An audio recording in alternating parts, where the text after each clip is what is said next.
the consumption, unnecessary consumption area.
Testing, testing.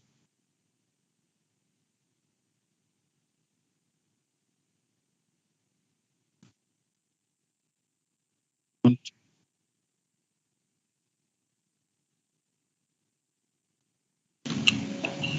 Morning, Brian.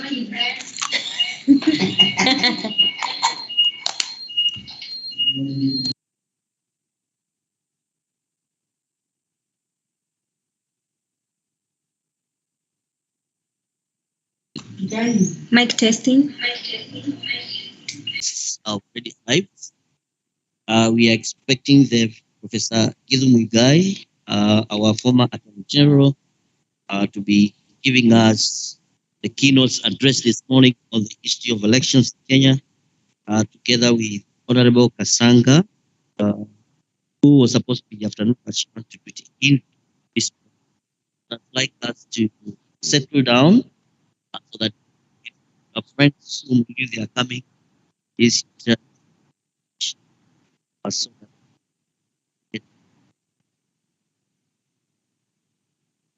Daktari, welcome. So, happy that you've come. We are hearing also if you have a friend who has registered and we coming to them, and, because I'm also marketing it, and we get something very nice in staff. Only keep and get on the gate. That's a comment. I think and you make a the lives of colleagues who are joining us. You can also get one of your friends, and those friends are associated. I'd like it to be get them, get up something just to cut of law. By having that, you've made somebody to be an advocate in the High Court of Kenya because you're making them to be admitted to the school. So that's the idea behind it. We said for the students, it's 500 shillings. Advocate, 1,000 shillings. And I'm trying to encourage senior colleagues to ensure that they buy one, like I did for some of the colleagues around. So we'll be starting soon.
Mic testing.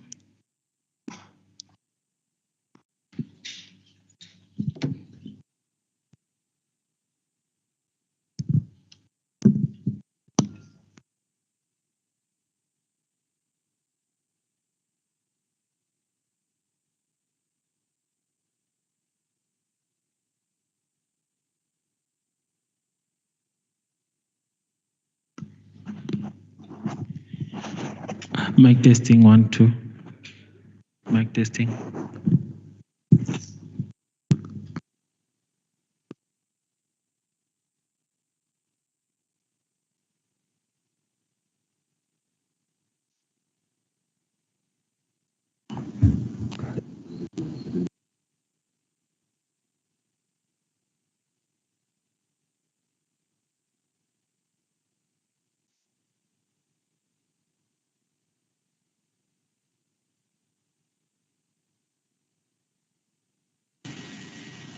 Mic testing.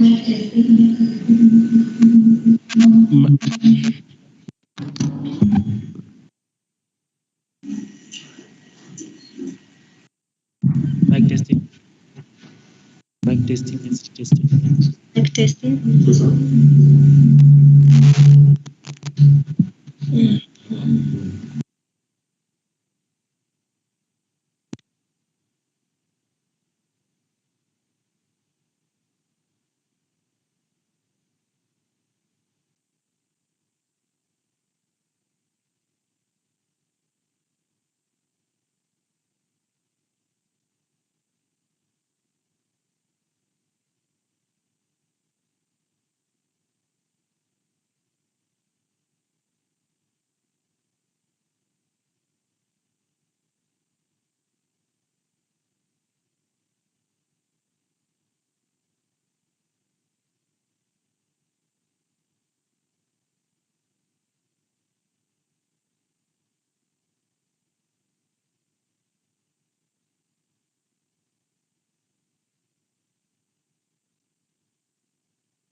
Testing. Can you hear?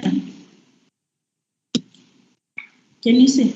No, no, stop talking about this. Stand back. We want to see Kamal. Hello? Is it working? Can you see us? And you can hear us. No.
Nimetoa masikio hivi kwa sababu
Our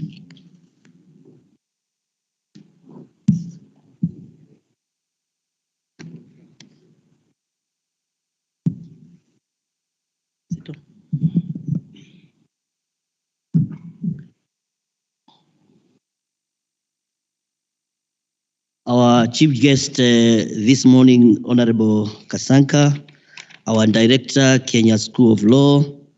Our other guests are joining us virtually, Ambassador Koki Muli, how she has been able to be connected because she'd like to see us proceeding. Those of us joining us physically here, good morning. We would like now to start our session this morning, where we are going to have a keynote address by the Honorable Kasanka, and then we'll also have another address by Ambassador Muli. Before we could start, I would like first to have this committed in prayer, and I'll ask our teacher, Halis Mungare, to open this with a word of prayer for us before we can begin. Shall we pray? Heavenly Father, we want to thank you for your goodness. Thank you for giving us this opportunity to come together and discuss about elections. We invite your presence here as we begin. Be with us until we finish. For it's in Jesus' name we pray. Amen. Thank you. Thank you. For record, my name is Justus Munyithia. I'm a principal lecturer at School of Law, and I'm going to be your master of ceremony for the purposes of day 2 of this conference. The reason we are here is because we are in the season of politics. It's a time Kenya is preparing for elections, and that's why the theme was picked in our third KSL Annual Conference. Yesterday, we had a number of discussants who took us through a number of issues. And this morning, we are looking forward once again to hear from our speakers who are going to speak to us today.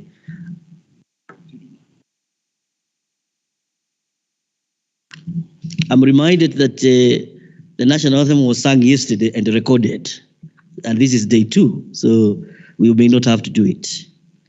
I would like to invite the chair of the conference, Dr. Komolo, who equally teaches with us here at the CPD, and who at one time was my intern in many years. Yesterday I realized that people are associating themselves with whom they trained, and I'm proud that in life we ended up being interviewed and coming to offer training at the school together.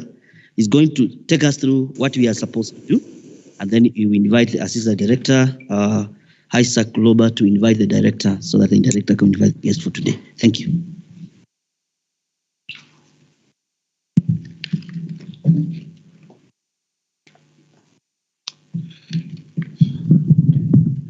Thank you, Justice. Our keynote speaker and a friend of us and the institution, Senator Architect Sylvia Kasanga. Our other keynote speaker, who should be virtually listening to us now, Ambassador Dr. Koki Muli. And our other keynote speaker, Professor Githu, who I hope has also joined us virtually, the director of the Kenya School of Law, assistant director, colleagues, lawyers, and students. Good morning. Welcome to day 2 of our conference. And as you can see from the program, we'll have hopefully 3 important keynote addresses. The first one by Senator Kasanga, covering what is actually going on in the Senate this afternoon on the role of the Senate in shepherding 2022 elections, legislative and policy options and policy initiatives that will be moderated by my senior, Mr. Munyithia. Then we'll shortly have, that will shortly be followed by a session moderated by Dr. Maxwell Miawa, by Ambassador Dr. Koki Muli, on managing elections, emerging trends in Africa and beyond, that we were supposed to have yesterday, but couldn't for obvious reasons. Before we proceed to the official program, yesterday I failed to acknowledge the presence of the students' leaders, the executive committee members of the Kenya School of Law, who are physically present here. And I just want to have them stand up to be recognized. It's very important because you are part of the management here. Yes, led by the President, Mr. Kamau, the President, and Bishop is the Secretary General. Bishop who? Huh? Bishop Airo. Good. And all members of the executive. Thank you so much for partnering with us, and we look forward to having you up to the end. We are also very lucky today to have our colleagues from the French Institute for Research in Africa. We have Professor Thibon Christian from the University of, is it France? Yes, Prof, can you wave? Please, thank you for joining us. And I'll invite our colleague whom we have been corresponding with from the French Institute to make a few remarks, Francisca Di Matteo.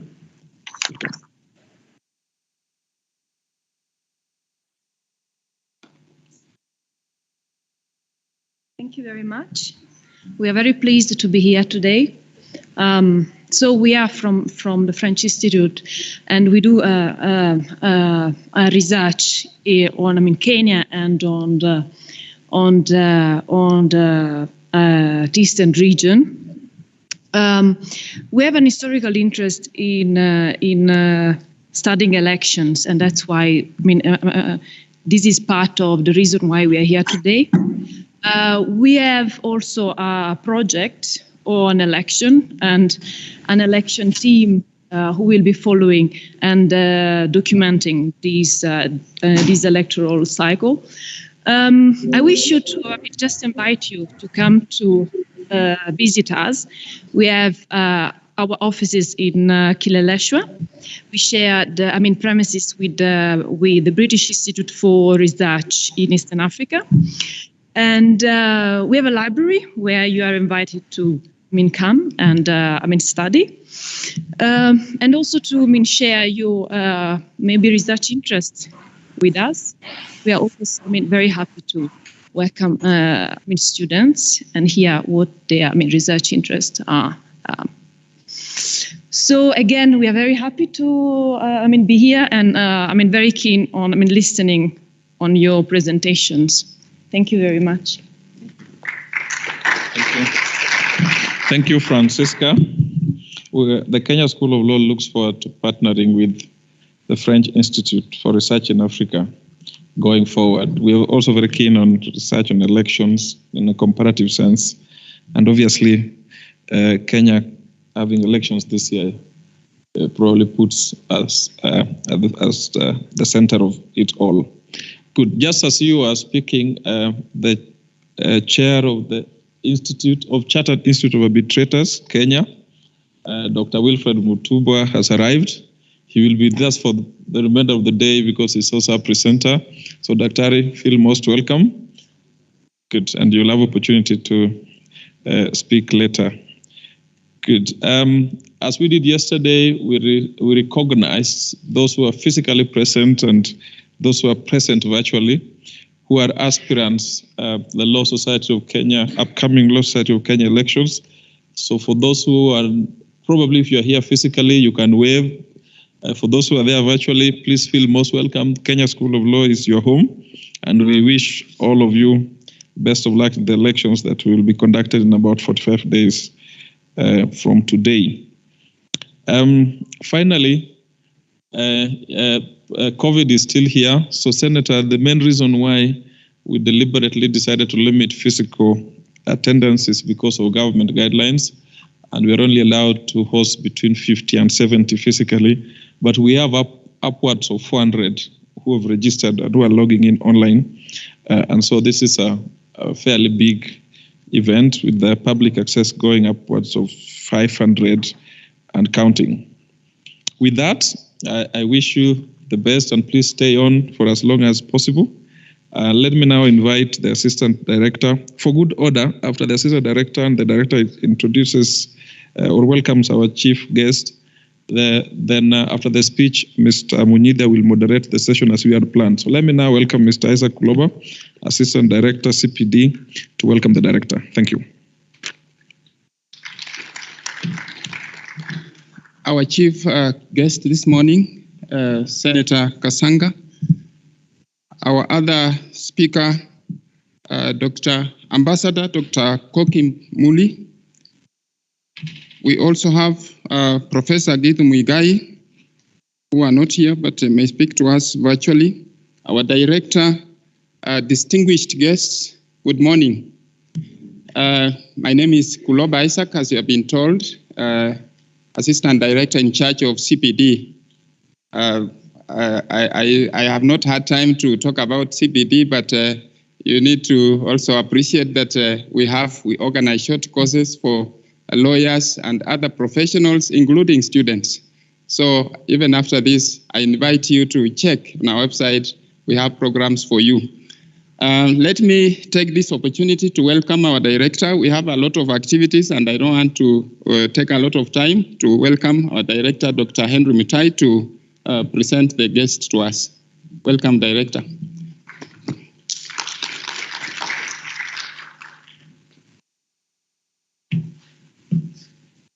Thank you very much, Isaac. Good morning, everyone.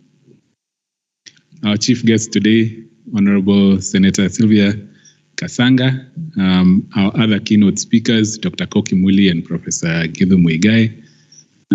Ladies and gentlemen, I do not propose to take a lot of time because we are already running late with our program.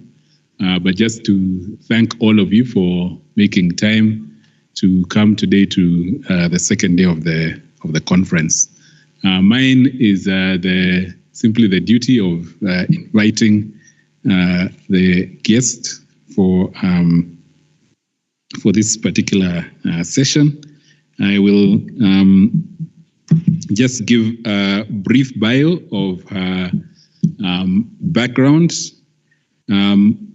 Senator Sylvia Kasanga began her career as an architect 16 years ago, gaining unparalleled experience as the founder and managing director of SICAM Solutions Company, an architectural and construction management firm, while also establishing herself as a respected arbitrator. She's a member and a council member of the Chartered Institute of Arbitrators, Kenya, and a member of the UK Chartered Institute of Arbitrators. Currently, she's a nominated member of Parliament, the Senate.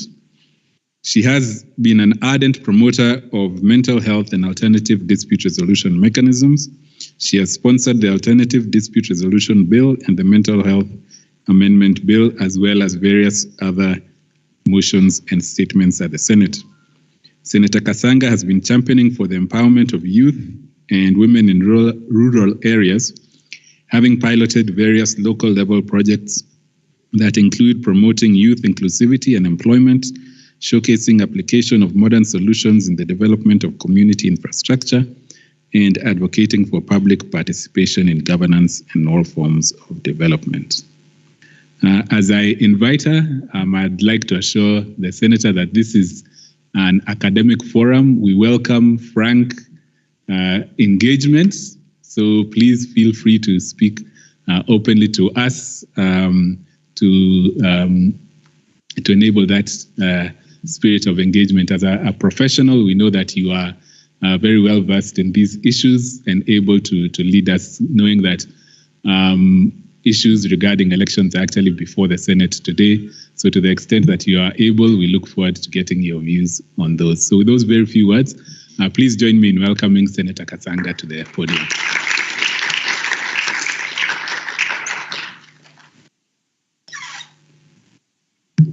Thank you so much, Director. Kenya School of Law, thank you for having me. Dr. Komolo and Justus, my friends, thank you for roping me into this conversation. I really appreciate. And to all the other fellow presenters, to the participants who are online and the ones who are present here, student leadership, I like meeting student leaders. Hopefully, if we have a little time, we can caucus after this. And the French Institute and my chairman at the Chartered Institute of Arbitrators, I've seen you there. Ambassador Kokimuli, a very distinguished guy, and all the others. Good morning to you all. Thank you for the introduction. Every time my bio is read, I feel strange. I wonder, is it really me? But that's me. Those are cups that I... Somebody needs to mute. And those are the caps that I wear. So I'm going to speak to you on the role of Senate in shepherding the 2022 elections and basically looking at the legislative and policy initiatives. And because I've prepared a paper, I'll go through it. I'll summarize where I can, and then I go to the heart of the matter. And of course, we all know about elections and that every citizen is entitled to exercise their right to vote under our constitution, and everyone, is supposed to participate. Ideally, when you're of age, you're supposed to participate. And the electoral system needs to comply with some of these principles. And if I'm just to highlight some of the principles, the freedom of citizens to exercise their political rights under Article 38 of the Constitution, then we have the issue of the 2/3 of members in the elective public bodies should be of the same gender, something that, our country, we've not yet achieved that, and hopefully in this election we may achieve it. And fair representation of persons with disabilities, something that we have seen over the years has gotten better and better. We have good representation of people living with disabilities in Parliament. And then, of course, universal suffrage, based on the aspiration of fair representation and equal vote, and free and fair elections, which are by secret ballot, an area where we are always, having issues about. And then the issue of free and fair elections that are free of intimidation, influence, or corruption, another issue there, which I shall come back to. And then elections that are conducted by an independent body. Already we have an independent body by our new constitution that handles elections, and at least that's a stride forward when you compare with the last constitution. And of course, it has to be administered in an impartial, neutral, efficient, and accurate and accountable manner, an issue which I shall also come back to. So at every election, the Independent Electoral and Boundaries Commission is mandated to ensure that whatever voting method is used, the system is simple, it's accurate, it's verifiable, it's secure, it's accountable, it's transparent. The votes are cast, counted, tabulated, and results announced promptly by the presiding officer at each polling station. And the results of the polling station are openly and accurately collated and promptly announced by the returning officer. And appropriate structures and mechanisms to eliminate electoral malpractice are put in place, including safekeeping of electoral materials. And I think from the last election and going by the court ruling during the contested election, you can see quite a number of this was fairly achieved in the last election. I mean, to a good order to the last election. And therefore, we can say we are moving forward in that sense.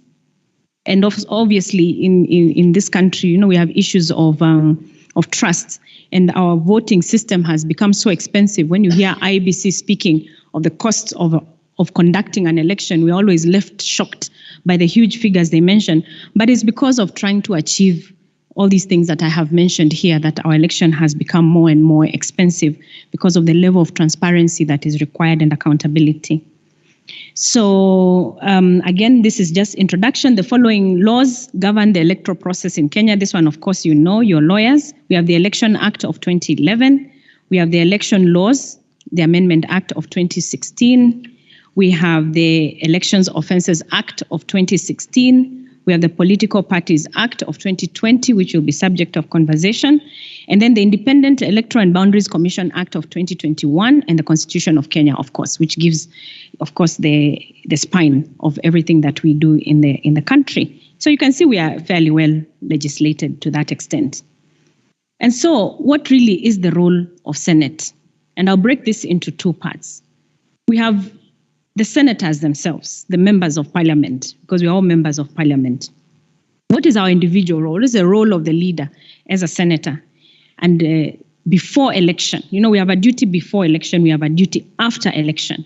And before election, We have to adhere to the rule of law, leadership, and integrity in this period, especially this period where we are in right now, where we are all now fully activated for political activity. But I keep saying this should actually run through the entire period of the electoral cycle as leaders, adhering to law, having that sense of leadership when it comes to matters of how people should vote and things like that, and the issue of integrity, which is always a big issue that we discuss in this country. The second thing as leaders before the actual election day is to avoid corruption.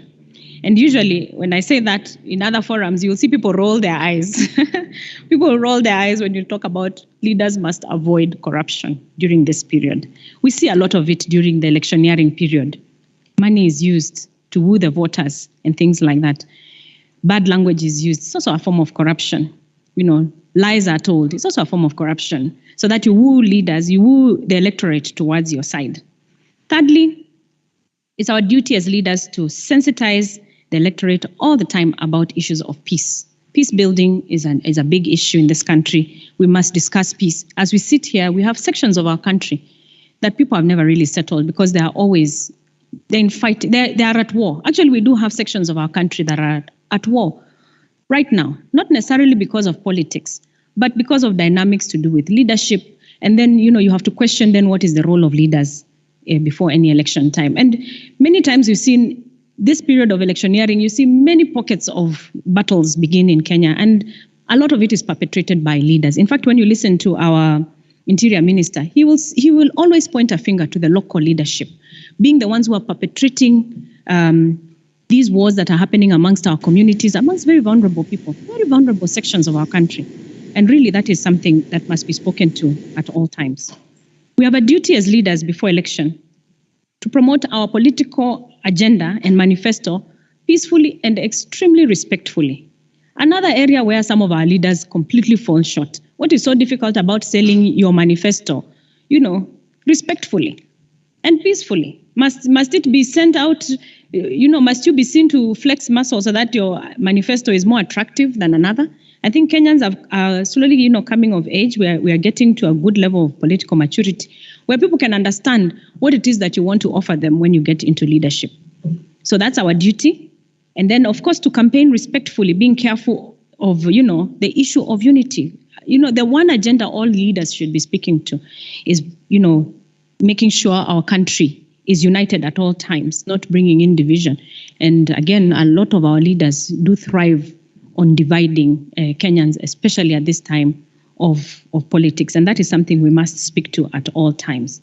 Then, of course, very critical that should be ongoing throughout is voter education, civic education. And I think leadership also has a duty, even once you get into office throughout your period of time, to educate citizenry on, on the Constitution, because a lot of, our Constitution is still young. We are just 10 years in, just about. And a lot of our electorate actually, and shockingly, still don't understand, the roles of their leadership in the different levels of government. You'll be surprised that you go to certain areas and you'll hear, electorate complaining that they don't know what their senator has done for them. Because in their minds, the duty of a leader is to bring, let's say, tangible or visible development, like a road. That's what they believe. This is development, is a road. So if my senator has not brought a road, he has not performed well. They don't realize that the role of a senator is legislative, is, to protect the rights of the county from where they sit, is more or national. And then they can come and query the work of the governor, sort of to oversight, accountability of funds in the county government. They have no budget to bring a road or to do a road or a classroom, and things like that. It's interesting that this civic education needed to have been given such key priority in these two last electoral cycles, so that we can really pull up our electorate into understanding really what the Constitution and the new Constitution is supposed to be doing for them, and the different roles of national government, county government, and then the different roles of the leaderships on the two levels. So that's an area, in my view, and I've spoken to this a lot, that we need to really educate our electorate, and hopefully the next government can prioritize civic education in most ways. After the election is done, leaders have a role. One is to accept defeat. It's most critical. it's a competition. Somebody will win and somebody will lose. Those who lose must accept defeat. I'll not speak beyond that. Secondly, if you are aggrieved and you're not happy with the result, you go to court. Don't go to the streets. We have a constitution that guides on how you can complain. So we have to preserve peace and unity in this country. We go to court. The courts will decide. Post-election, leaders have a duty to continue sensitizing the electorate on promotion of peace and mitigation of violence. This has to be a constant conversation at all times. And we must call out leaders. In fact, every time the CS Matiang'i speaks on the areas that have violence, I keep wondering, why are we not, we should really name and shame leaders who are behind some of these things. And there should be no fear or favor on how they will be dealt with, so that people can know. He might be your leader, you might be supporting him, but his agenda will not also work for you if there is no peace in the country. And of course, we have to continue with civic education, amongst other things that we should do. But as a House of Senate, we have the duty as a Senate to ensure that we sponsor laws, we promote and sponsor laws and policies that will do several things to our electoral system. One is to strengthen participation of voters, parties, candidates with emphasis on women, youth, and persons with disability and marginalized groups through civic education and voter registration. So have we succeeded as a Senate with this? And I'll come to this later so that I can demonstrate to you some of the things that Senate has actually done in this electoral cycle. Secondly, we have to promote these laws and policies in order to strengthen our institutional and legal framework for the conduct and management of free, fair, just, transparent, and credible election. And I'll say that in my recollection, the last time we had these conversations was during the BBI drive, because there was a lot of that now that was brought into the fore. And I participated particularly when the IEBC had come to bring their submissions, and there was a very big debate in Senate that day when IEBC was doing their presentations on BBI, as well as the Kenya National Bureau of Statistics. They brought in a lot of issues and a lot of areas where the law needed to be adjusted, amended, and strengthened so that their work during this electoral period can be smoother and better. And those were part of the laws that were supposed to fall under BBI. And as you can see, there is no BBI. So a lot of that may not be actualized in this period, which is, I think, a big loss. Then, again, Senate has to promote these policies and laws to strengthen institutions to deliver efficient, transparent, and peaceful elections. As always, that is a standard.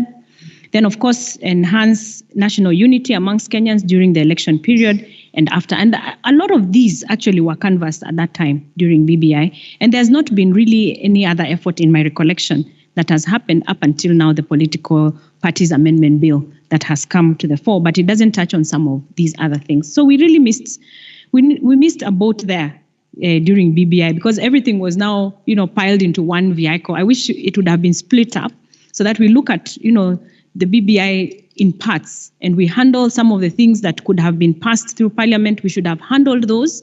And then the others that were contentious and required constitutional amendment, then those could have been left out.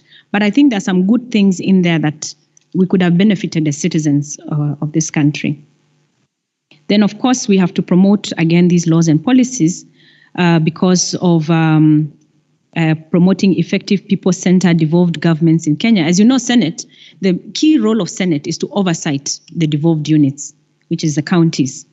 And at all times, we are looking towards making our work more efficient in the oversight role that Senate is supposed to play. So in between all the committee work that we do, in between, especially like the Committee for Public Accounts that really looks into the money aspects of how the governors and their cabinets are spending, there's always recommendations on how to strengthen that level of accountability. And I also have to say the Office of the Auditor General has also been very good when it comes to giving recommendations on how the Senate needs to strengthen that oversight role when it comes to looking into how monies are done. So a lot of those are passed through papers that are voted, and resolutions that are done by Senate, they're passed on the floor of the House, and they are effected as we continue with all the committee work that we do.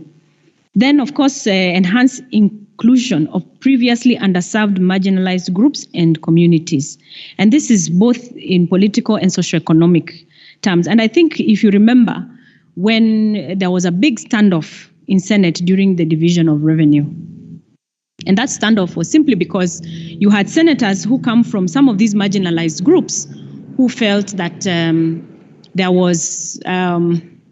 were being played, in other words, because the new division of sharing revenue formulas that had been brought were going to deny a lot of the marginalized areas of this country from, that revenue that they so need. Our arid and semi-arid areas and part of Ukambani, where I come from in Makueni, they fall under that category.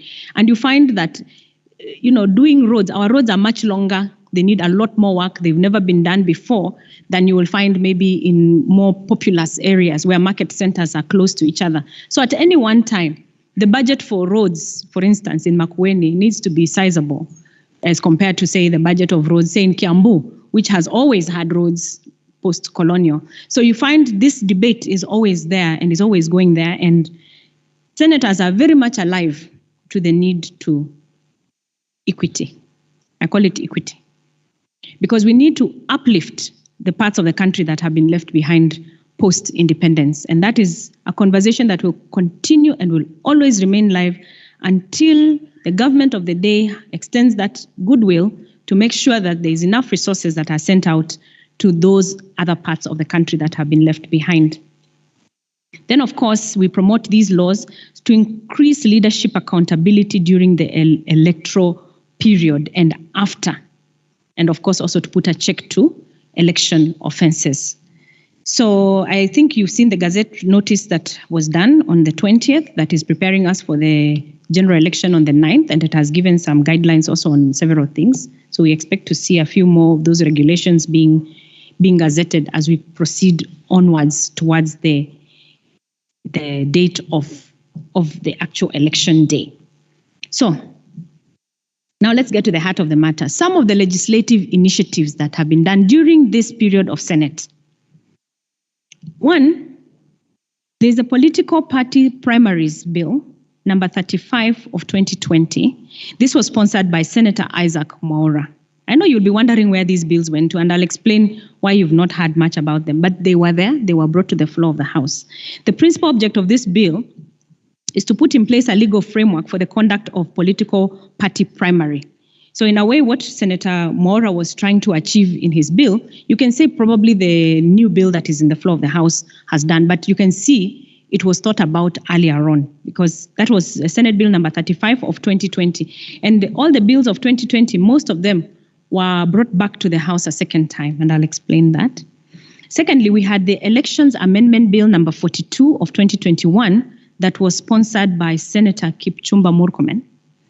And this bill, it sought to amend the Election Act number 24 of 2011 to enable a person who is able to read and write be nominated as a candidate for elections as a member of parliament or county assembly. This one of Murkomen, Senator Murkomen, came during the debate of whether MCAs should hold a bachelor's, isn't it? Yeah, bachelor's degree. That was the debate at that time. And he felt that as long as you can read and write, that was sufficient. I personally opposed it.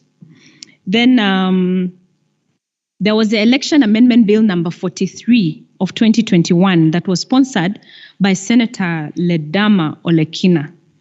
And the principal object of this bill is to amend the Election Act number 24 of 2011 in order to ensure equality of all candidates who aspire to vie as members of a county assembly during election.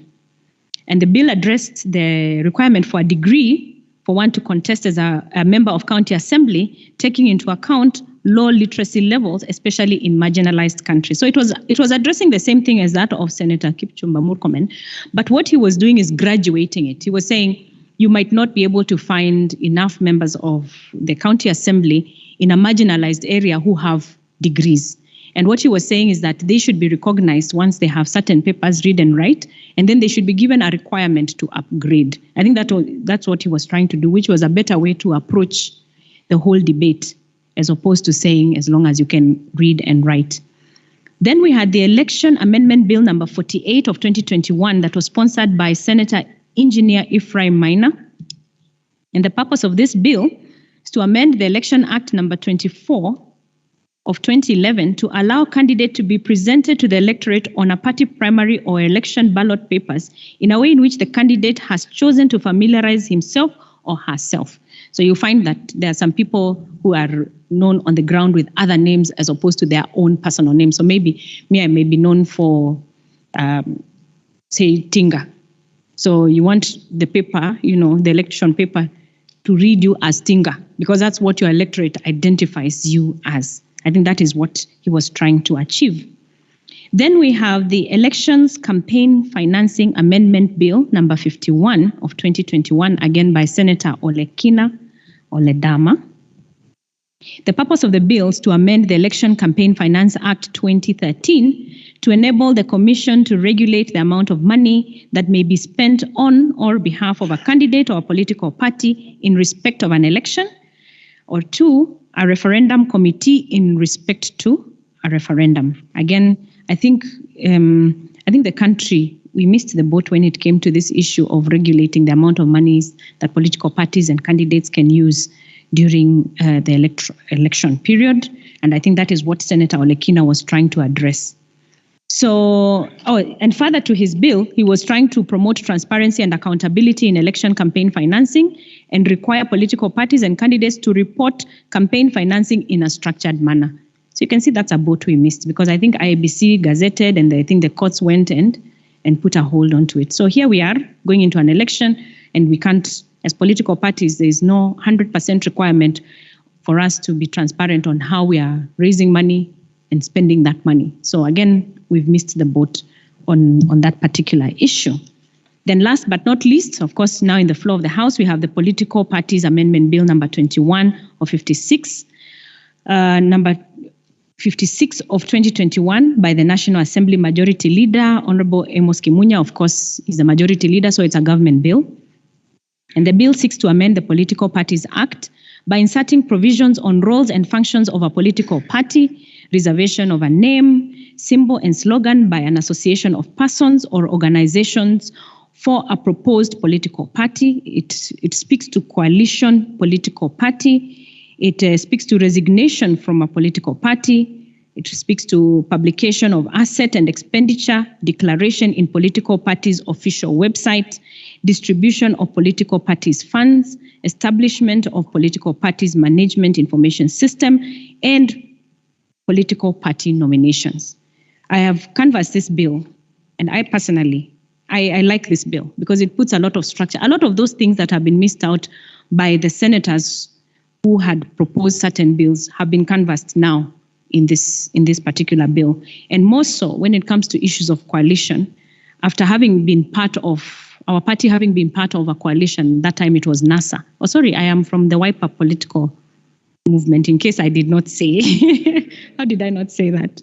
I'm nominated by the Wiper Democratic Movement, and we were part of the NASA coalition in the last election, and we had a lot of, brotherhood challenges, sitting there together, trying to form government. So this bill addresses some of those challenges, those brotherhood challenges on how we should coexist as a coalition, because it is increasingly become clear that this country will be governed by way of coalition. So it puts a structure to that. It also puts a structure into how party nominations should be done. So some of the gaps that the political parties bill was not addressing have now been comprehensively addressed in this particular bill. And it's largely a good bill. And even if there are some areas that can be contested, there are very few areas, in my view. And because we are stable in our political party, as we are not worried, it's a bill we want to pass. It was passed at the National Assembly by the Wiper Democratic Movement members, and we shall do the same in Senate. And the debate will actually start today. Yesterday, the Committee of Justice and Legal Affairs tabled their report from public participation. So now it has followed due process. So it can't be contested in court. and they took into account all the submissions that were made, and there were quite a number, and they tabled the report. So we have it with us. We've been reading it. We were given last night to read it, so that today we can debate it, and hopefully the debate will not take too long. Hopefully by tomorrow we can close this chapter with hopefully no amendments, so that it can be assented to, so that political parties can now go back into organizing themselves, because it gives very strict guidelines on how to conduct ourselves as we move forward. So the reason, we had a very serious challenge in this Senate, in the sense that there's always been another brotherhood battle between the upper house and the lower house. And a lot of issues still need to be resolved between the two houses. And a lot of our bills, a lot of our private members' bills were deemed money bills. Money bills, this is something you have to just check as lawyers. The definition of a money bill has been a challenge, and right now it's even in front of the Supreme Court. We had to challenge as a Senate. We had to challenge the National Assembly on how they define a money bill. Senate is supposed to deal with the counties, and National Assembly is supposed to deal with issues of money of national government. But a lot of our private members' bills, when they reach National Assembly, they die there. They die, quote unquote, literally, because they are deemed money bills. So, for instance, myself, I have been sponsoring the mental health bill. And it's a bill to do with the counties because it's a health bill, and health is a devolved function.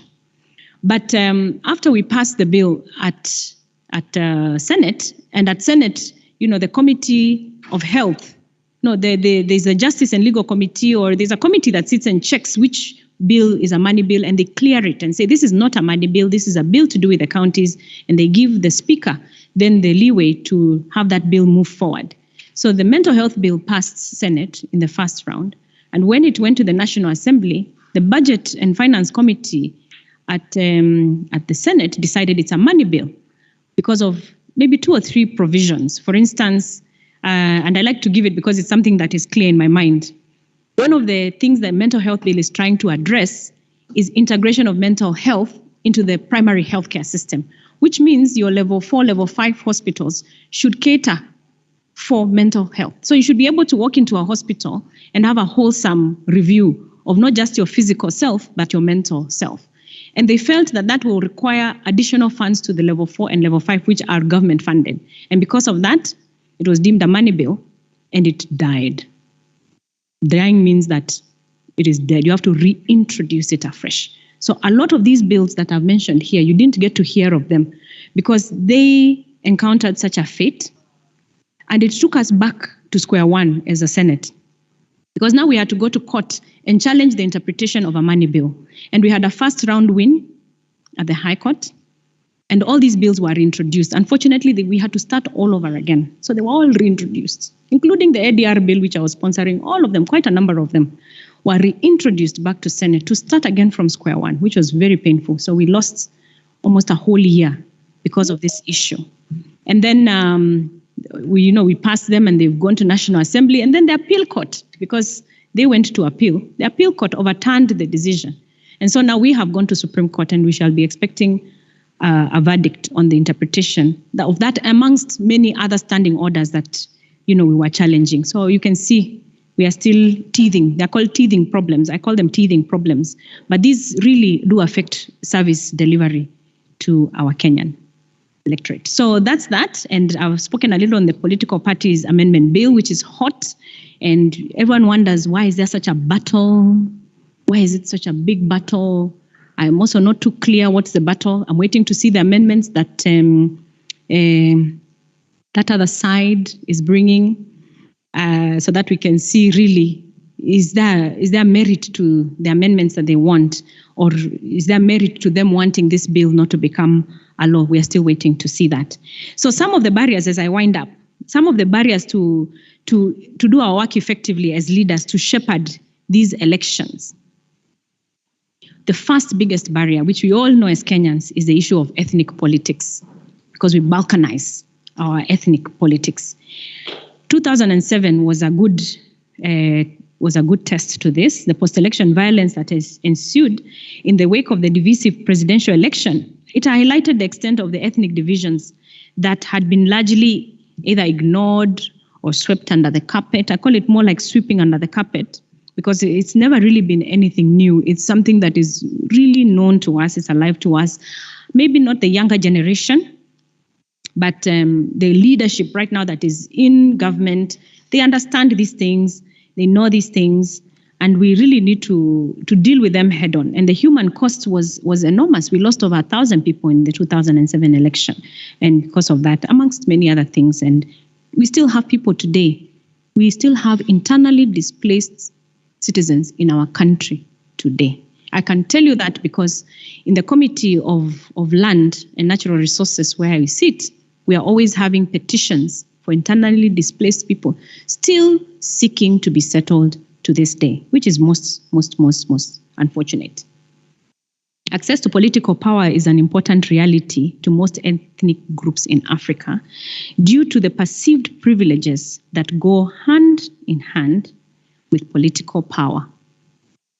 And I don't think it's perceived. I've written here perceived. That's the correct language to use. But time and again, we have seen how, a certain person will get into power. He comes from a certain ethnic group. And for some reason, that group is the only one that benefits. So, we know it. We've seen how budgets are distributed. And this is not a perception. It's actually a reality that needs to change. And we need to come of age and have leadership that can come in at national level. Now that we are devolved, the devolved units will do their thing. But at national level, you have to be a national leader. And resources have to be distributed nationally, not regionally or ethnically, once the devolved unit has received. One time we were having a debate somewhere and we were saying, at the time of delineation of boundaries, maybe we should not have done our boundaries based on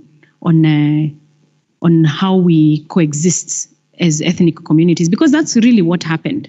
You find that our boundaries around the Lower Eastern region, Ukambani, we are all in just those 3 counties. We should have done our boundaries probably differently. Maybe in hindsight, if it were ever to be able to change, we should have mixed up those boundaries so that our county assemblies can have mixed representation, because that's where it starts. But now you'll find the county assembly of Kiambu is just one community, and rarely will you find, and if you find somebody who is not of that community, it'll probably be one person. At most, maybe 2 or 3.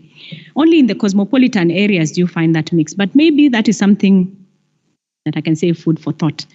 The other big barrier we have is governance. We have governance. We still have governance issues.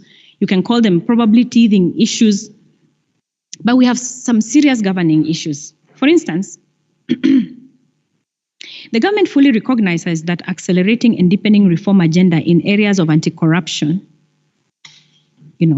and that other commission that deals with hate speech, the national cohesion and it's called cohesion and yes, yeah, we are all in realization that more needs to be done when it comes to dealing with corruption, when it comes to dealing with issues of hate speech. But when you listen to some of our commissioners speak, it's like they have no muscle. I listened to, these days they come on media, which is good. These days we have media sessions where a commissioner will come and for 1 hour, he'll prosecute what are the commissioners doing in some of these commissions. And you can hear them highlight serious gaps we have, either by law or the way the different bodies that deal with either it's anti-corruption or hate speech and the others, how there's some harmonization either that is required or is lacking, and obviously a bit of more legislation boost is required so that we can really deal with the issues that are ailing us as a country when it comes to corruption during election period, hate speech during election period. So you will find that even now in 2022, we are going into election. Yes, we've achieved some. I'm not saying we've not. We've achieved some, but a lot more still needs to be done when it comes to looking at the governance and trying to tie up all the loose ends so that we tighten all that, all these issues that ail us on issues of governance during this period. Thirdly, the credibility of the electoral process. We have made commendable progress when it comes to enhancing confidence to our electoral system. That one, you can't doubt it. Our ballot papers have serial numbers, and all that stuff. Nowadays, reporting is done right there at the center, which is beautiful. Now we have, digital methods of transmitting information. So we're able to have, a robust election that reaches every corner of the country within a short period of time, not those long periods of time.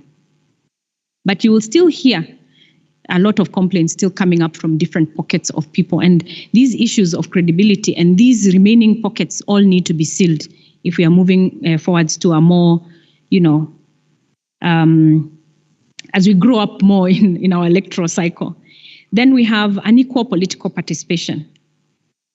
Now, and this unequalness will come a lot when it comes to gender issues. I think if you watch the media, you'll hear the women are really crying right now. They're really crying to political leaders, the leaders of our political parties, and they're really asking for support because the playing field is still not level. It's still not level. I mean, it still scares a lot of women first to run, to go out there and put their names out there. Women are always vulnerable. We are more vulnerable to attack by men. And when the attacks come, they are vicious. They are really vicious. In fact, I keep saying I worry for the mental wellness of our political leaders, all those who are running for seats. This unequal political participation is a very big problem. I don't have an answer in my paper right here, but it's something that we need to be aware of. And all our political leaders are alive to this fact because they all appreciate that we need more women. And, we need more women in our parliaments. And to achieve the 2/3 gender, we don't have a formula. The formula was in the BBI. We didn't do the BBI. So now we don't have a formula. Should the number of leaders elected not meet the 2/3 gender? We don't have a formula. So we risk actually having another parliament that is unconstitutional. So our party leaders and our political parties now have to spearhead this. I know some political parties who've been very forefront in training women and people with disabilities and young people, training them so that they can gain more confidence when they go to the ground, and even supporting some of them with their, the work and the activities they do on the field with citizens and electorate. But, crunch time now is where the challenge actually comes. And that needs to be sorted out as we sort out all our other governance issues. And I think that brings me to the end of my presentation. Yes, actually, that is the end of it. So that's it. I didn't realize I had finished, but I think I've canvassed it, Dr. Komolo, the way you had given it to me and Justus. I think that is a fair analysis of the role of Senate and the role of leaders during this delicate time. And of course, just to remind you all to please take your voter card and be ready to go and vote, because it is your duty first as a citizen, is your responsibility. But also we need to push our country to more, mature politics, more mature elections. And we need, especially you professionals, we really need you more. And we need you more also in the political cycles. We need you more. We need, professionals like yourselves to also run for office. How else are we going to get, a more robust parliament and good debate and things like those. So thank you very much, and thank you for having me. God bless you.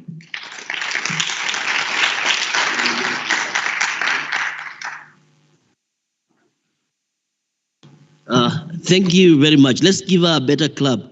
I'm sure President Kamau seated at the back in the cabinet have heard. We need better leaders. And therefore, when I look at you people, I see the future. I think when I was seated there, so that somebody sent me a message and asked me, how did you get yourself where you are? That's what they're asking. How did you get yourself where you are? Them, they are still dealing with the bar exams, and to them, that's a major thing. And you managed to do ACTEC, and at the same time, you are in arbitration. Now you are a senator. They just want to know, how comes you're able to do all these things at the same time and at an early age?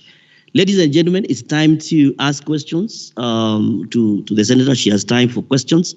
I know the ambassador is joining us from Kitui County at this time, waiting to come in, but after this session. So we want to open it up please, as I said yesterday, we'll do the BBI way in Supreme Court. Ask your question in 2 minutes so that Ambassador can, the senator can write down. Then she'll come and respond. Right? So who starts up? Who starts? Yes, from the cabinet. Yes, I can see the hand there. There's another one at the back. Mwalimu Mwaniki is there. Yeah, we'll take a round of about 5 questions or so. Yes, please. All right. Thank you. Good morning. My name is Charles Okari. I am the class president, Class A, and student representative for sports. Now, I have 2 questions for Senator Kasanga. Now, first is what is the effect of the Political Parties Amendment Bill, the current one that you're going to discuss in the afternoon, on the power of the Political Parties Dispute Tribunal? Because yesterday, if you were following keenly on our discussion, we have a problem there. There's some sort of supremacy battle between IBC Tribunal and the Political Parties Dispute Tribunal, and some of their functions overlap. So is there a provision that will help aid clear the air on the issue? And then the second one is, what is the Senate doing? Because now you're in Senate, I can't speak for the MNA, but what is the Senate doing to ensure that very good bills that are even people-driven, so that they are not allowed to just die, as you've just quoted it? What is the Senate doing about it, and how should we solve that issue? Is it legislation? Is it more accountability? Thank you. Right. Someone else next, and we also have our online audience. They also have questions, so we'll also allow them to pass their question. Give to Mwaniki, Mwalimu Mwaniki. Thank you very much, Mr. Munyidia. Thank you, Senator Kasanga. Some 2 very quick questions. One, half of the elected leaders at the moment in the county assemblies and in the national parliament have quote, defected from the political parties that sponsored them in the last election. Despite a provision in the law saying somebody who supports another political party or promotes, will be deemed, to have left their parties. Now, what can we do to instill party discipline? Attempts by political parties to discipline their members have largely failed. Because these people quickly go to court and the court says, wachana na hii. Now, my other question, very quickly, you have alluded to upper house and lower house in reference to our bicameral legislature.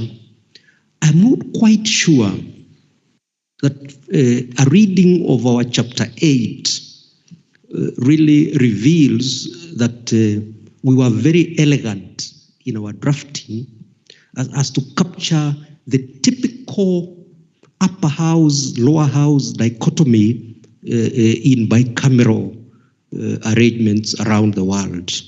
There is still quite a bit of gray things in there, resulting in a lot of the supremacy battles that you have alluded to.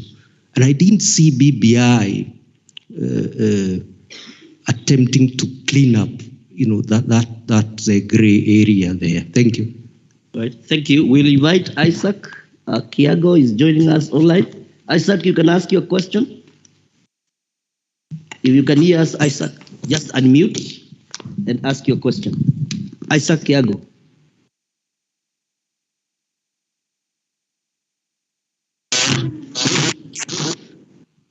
Yes, we can hear you. Yes, my question is, first of all, thank you, Senator Kasanga, for the good presentation and the eloquence in which you have done your presentation to the audience. My question is, what is the fate of the pending bill on elections in respect of the degree requirement vis-a-vis and court order which might be issued to uphold the position of IPC. Thank you. Okay, thank you. If there are no other questions, I'll invite, yes, President, come on. Oh, yes, I start with President Dr. Mtuba, then we go to President Kamau. Thank you very much for that presentation, Senator. This is the representation that comes from arbitrators, you can all see.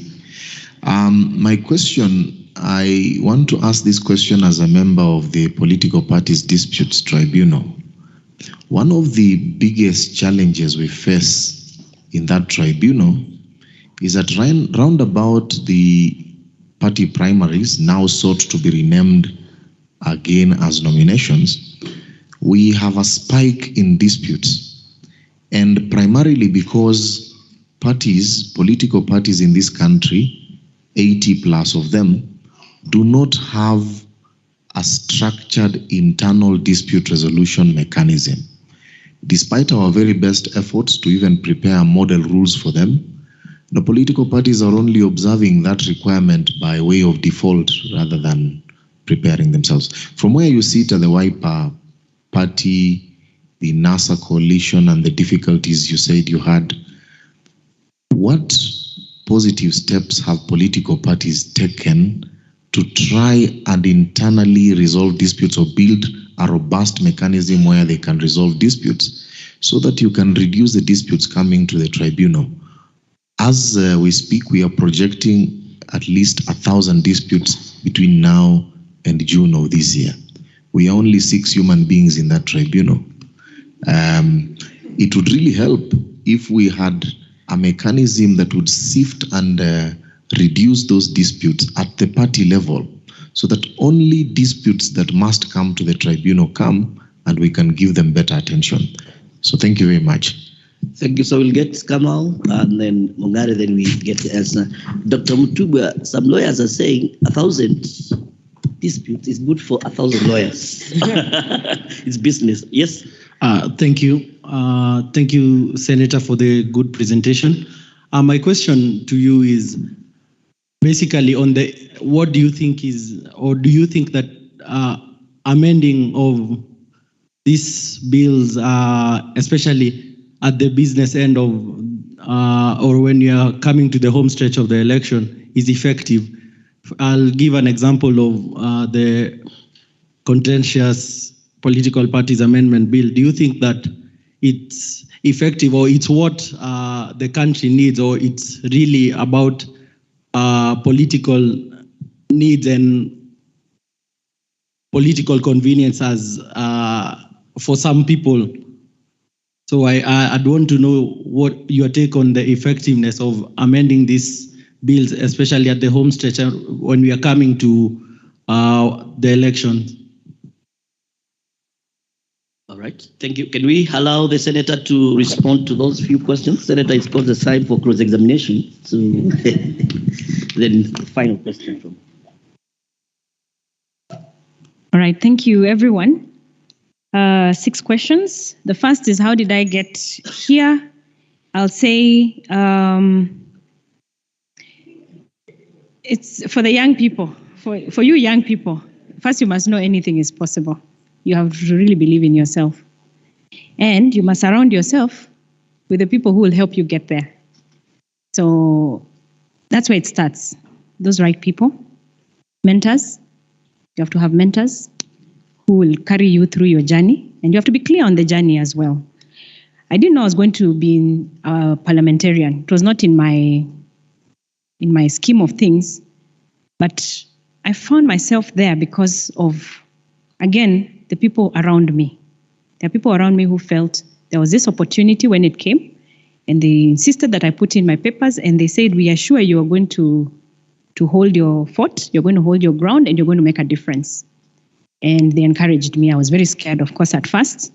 But once I got in there, and once I had narrowed down on an agenda, my agenda has been mental health and ADR, and I stuck to that. And you'll hear anyone in Parliament, when you mention mental health, my name would, you'll hear Kasanga immediately afterwards. Mental health, Kasanga. Mental health, Kasanga. ADR, Kasanga.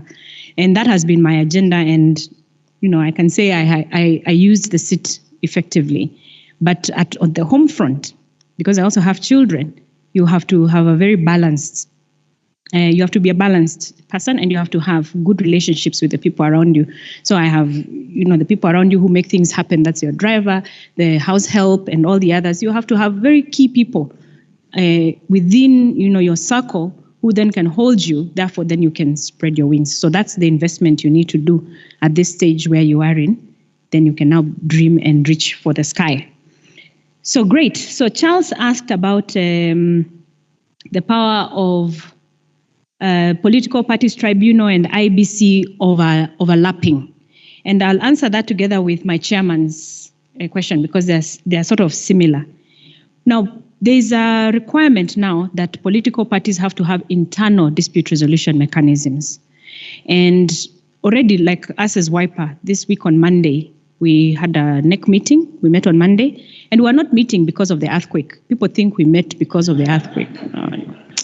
That was not consequential for us. We were busy organizing our house, and we passed a resolution to appoint a board. So we have the election board that is now in place, and we also have our dispute resolution board that is in place. And for us, we are very particular about dispute resolution during nomination because in the last election, we had a lot of nomination challenges. We had a lot of nomination challenges, and this time around, we are very keen not to have those challenges. So we put in a board of professionals, some of them like yourselves. In fact, the two chairs are people in the industry.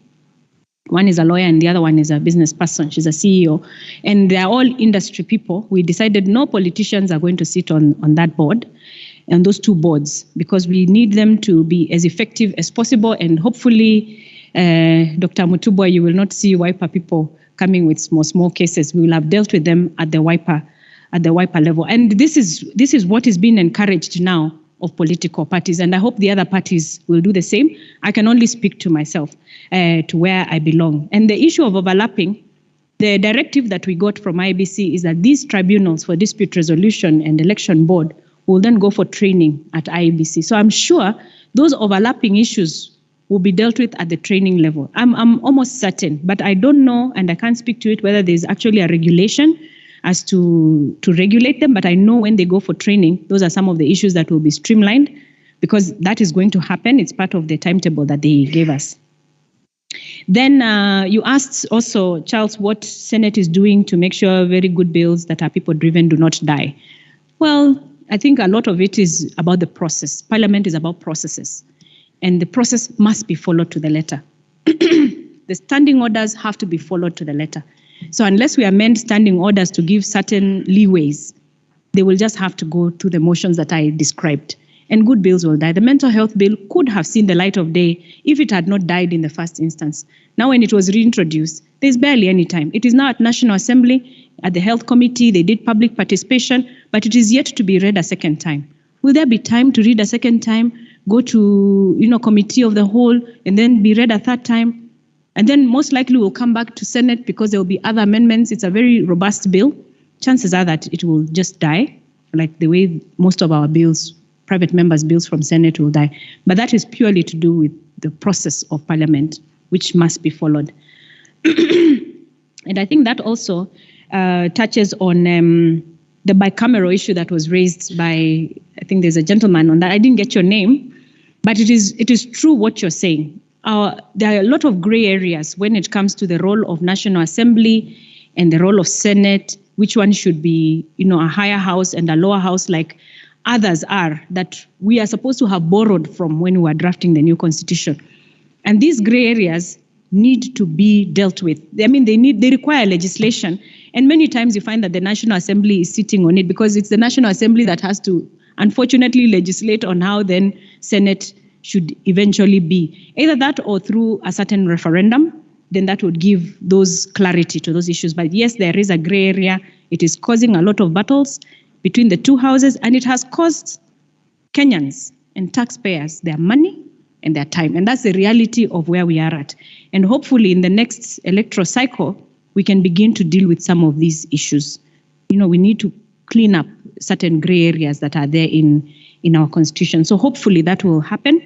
the BBI, and he's right, the BBI was very silent on the role of Senate. In fact, we had to make a lot of noise in the first instance when we got the first report, because they had completely even missed out on anything to do with Senate. And our expectation as senators was that we'll take this opportunity for a referendum also to strengthen further the role of Senate in this country. But that was one bone of contention that we had. And that's why I was saying that I wish in the BBI we would have separated some of the good things, and then the others we could have left them for another electoral cycle. Isaac Online asked about the fate of the bill that I think is in the House. I didn't quite hear the question that he asked, whether it was in regard to the actual bill that we are debating today. Is that what he asked, Justice? It was about today. And then there's a court order. All right. Now, that I cannot answer fully, because I am not sure about the court order. I'm not aware about the court order, so I wouldn't say. But I can tell you from where we sit, because somebody else did ask about that bill. From where we sit, it's not a bad bill. It's a good bill. Actually, it will sort out a lot of gray areas in how political parties are conducting themselves in this coming next election that was missed out on the original bill. So we are generally very happy with it. The issues of defects, there's this one of defecting candidates. We see a lot of that, yet there's a clear law that once you defect, then you give up your seat. And I think one of the contentious issues in the political parties bill that is being debated today, and I could be wrong, but I think one of the challenges is the fact that there's a requirement that nominations shall be done using the approved or the party lists that are recognized by the registrar. So we are supposed to file our membership party lists with the registrar of political parties by, I think, the end of March.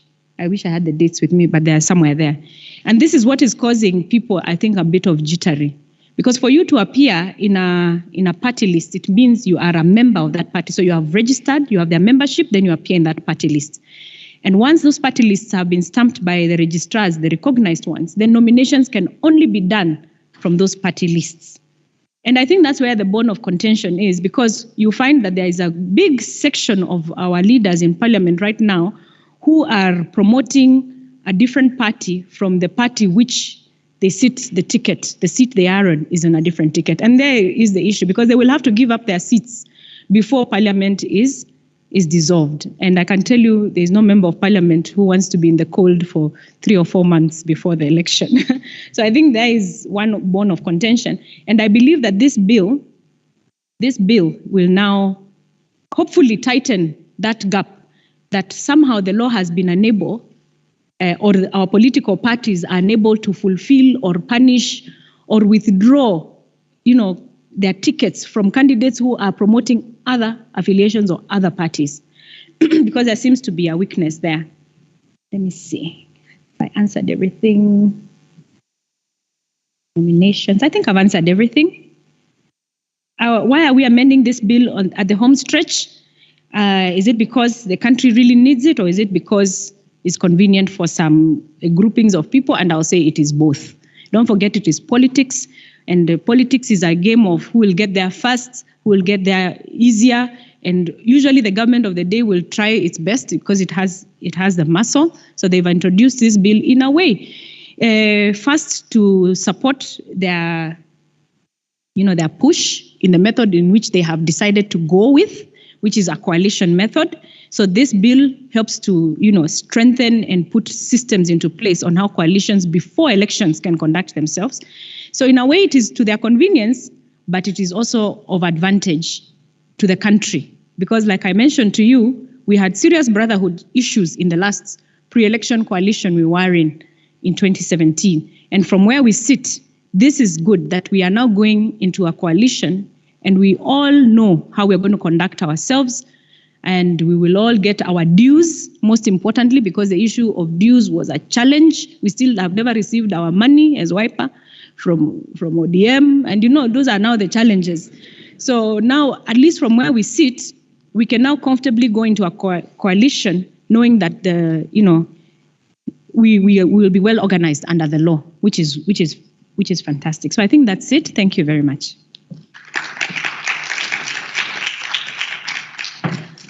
Thank you very much. Let's give another clap. Was your question so burning? Your question. You had a question. All right. We will give you permission to ask as we walk. Now, ladies and gentlemen, time has come for us to take a break. It's going to be a very short break because I understand that Ambassador Koki Muli is joining us online. She is in a county which is marginalized in terms of internet. And what we'll do is we want, at the School of Law, we always have a gift. The gift is below 20,000. You don't have to declare that. So I'll invite the director now to award a certificate, the gift. And then we'll take a very short break of 5 minutes so that we can take a photo with the director and the guest today.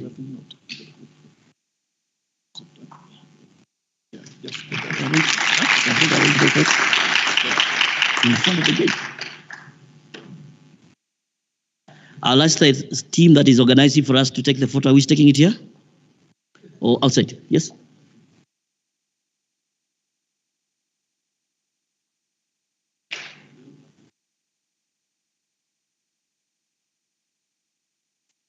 Take it here. All right. I'll ask the student leaders to come and the lecturers. I'm told we are taking the photo here, and our guests who have joined us, and we shall keep to the COVID protocols. So you'll keep distance. The photo, I'm told, is going to be taken right here. And then you'll only have 5 minutes of the break as Koki transits. Koki is following us online. I'll request the student leaders and the lecturers who are present and our guests, please come forward. I'm told you are taking the photo here. Francisca and team, Dr. Miawa, director. Yes, that way it will go faster.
So we hand this over to Dr. Miawa to proceed to the next session. Yes. Yes. Yes, and then after that we go for tea break. Yeah. Dr. Mihana, please come Dr. and take Miawa. over.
I think we can break for tea and then come back.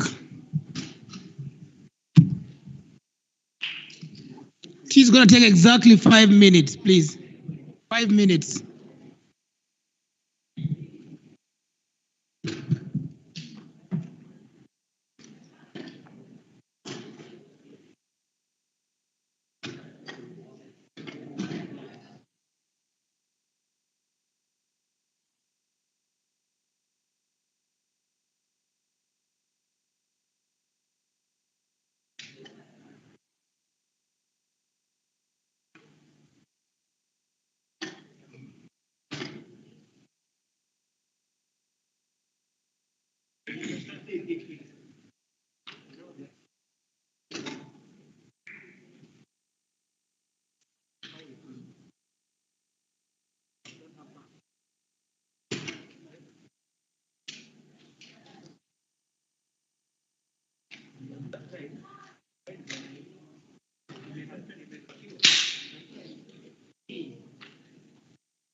We are starting now. The next presenter is Ambassador Koki Muli. Ambassador Koki Muli is the Koki Muli Grignon, to be specific and to give her full names. She's the Directorate of Council Affairs, Linkages and International Programs, Southeastern Kenya University. Ambassador Koki Muli is a well and renowned expert in electoral governance for over a number of years, dating from as far as back when I was in high school. She's going to speak to us about electoral governance, not only in Kenya but Africa and even beyond, because her experience is wide and vast across the globe, having worked as an ambassador at the UN in New York. Electoral governance, of course, she's going to focus on emerging trends in Africa and beyond. But I think just to bring her up to speed, her presentation is already up there. Up to speed. Yesterday, there were quite a number of questions that touches on electoral governance that probably she may, in one way or another, focus on. The jurisprudence, the contradictory jurisprudence of the Supreme Court, the various unconstitutional practices that get endorsed in one way or another by various cadres of courts.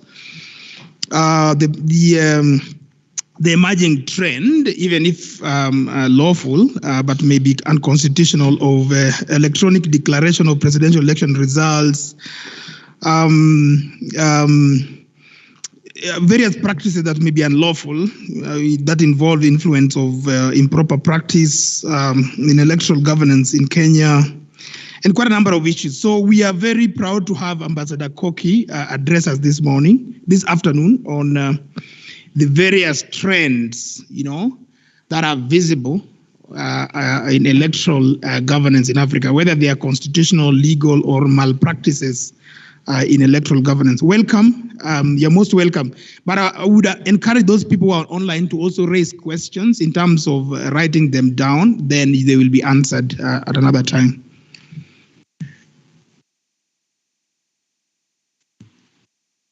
Thank you very much. I hope you can hear me, although there's an echo somewhere. I don't know where it is. We can hear you very, very clearly. Fantastic. I must begin by apologizing for yesterday. We had serious technological challenges, but as we have learned, it's all in a day's work, and we appreciate so much that we can be able to speak today. Good morning, everyone, and a very, very happy and pleasant New Year to all of you, those that are there and those that are online. I will start by remarking that you made me feel, is it Mr. Kamau?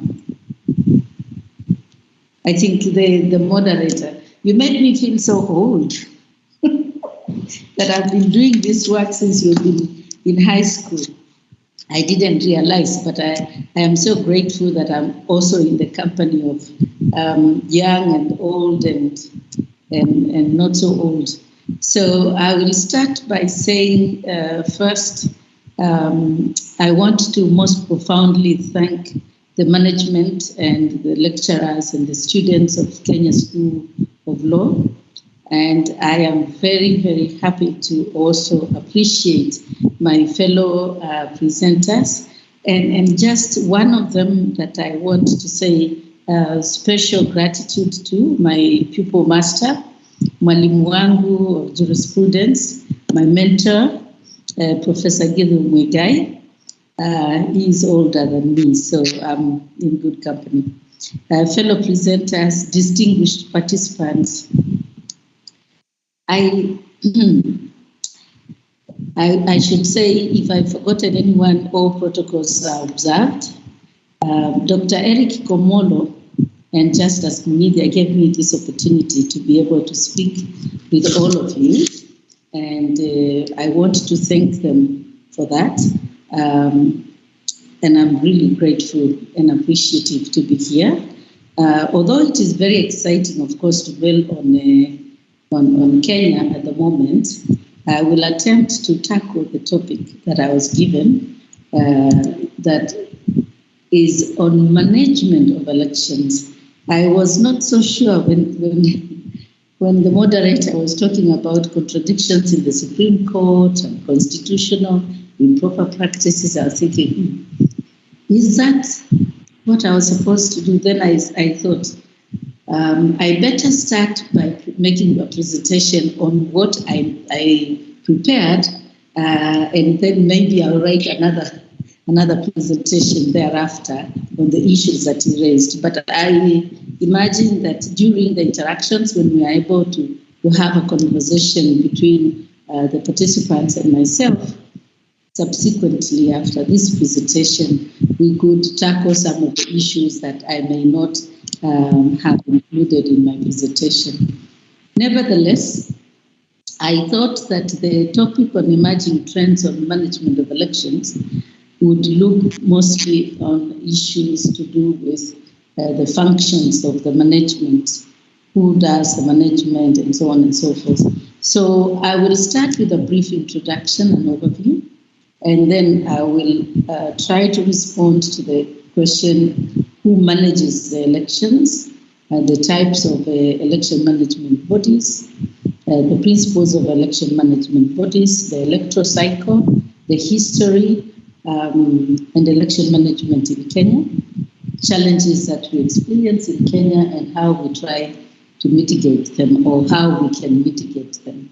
And of course, the issues of the contradictions in decisions in our courts, the issue of unconstitutionality of certain emerging jurisprudence and improper practice among its people who sign the electoral code of conduct and don't follow it are some of the problems that, or the challenges that we experience in Kenya.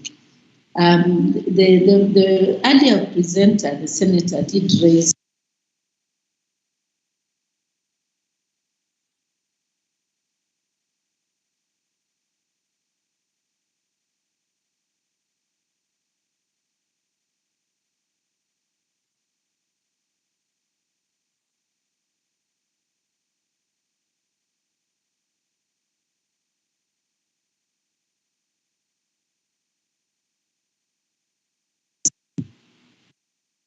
Oh my God, did anyone hear anything I said?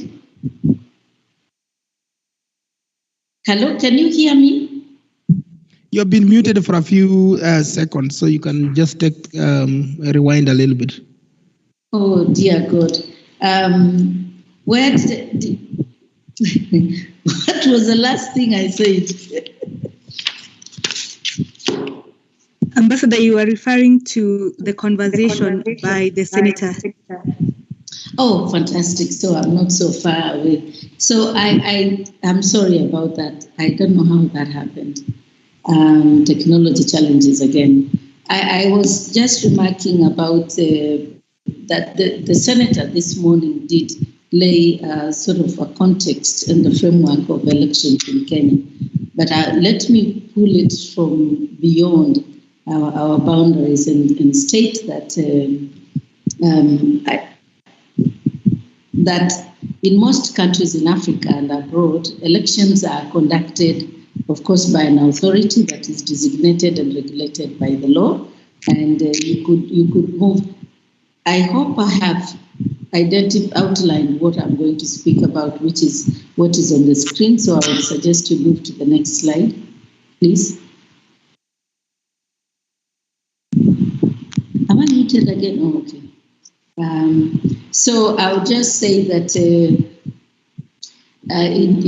many countries in Africa and abroad, including our own country, elections are conducted by an authority that is regulated by law, which may be permanent or temporary in nature, with permanent or temporary employees or volunteers, depending on the legal framework governing that authority. While some of these bodies are temporary or periodic, the majority are permanent or semi-permanent, as I mentioned, and we call them election management bodies. That's a generic term for the institutions that govern elections everywhere. So, next slide. In Kenya, and of course in other countries, our elections are managed in a 5-year electoral cycle, while in a few countries they are managed in a 4-year electoral cycle. You have heard people say that elections is not a one-day event, but it is a series of activities and events that actually lead up to the polling and the counting and the actual election day. So it requires a lot of preparations and a lot of aligning all the activities in the electoral cycle within the framework of legislation. I will mention that in order to have credible, efficient, democratic, and professional conduct and management of elections, we require a structured legal and institutional framework, which I mentioned in the name of election management bodies. It is important to also state that at the outset, that legitimacy and validity of the electoral process itself, the elections results, is predicated upon the legality of the process and the assurance that election management bodies will adhere to the laws governing elections while conducting them.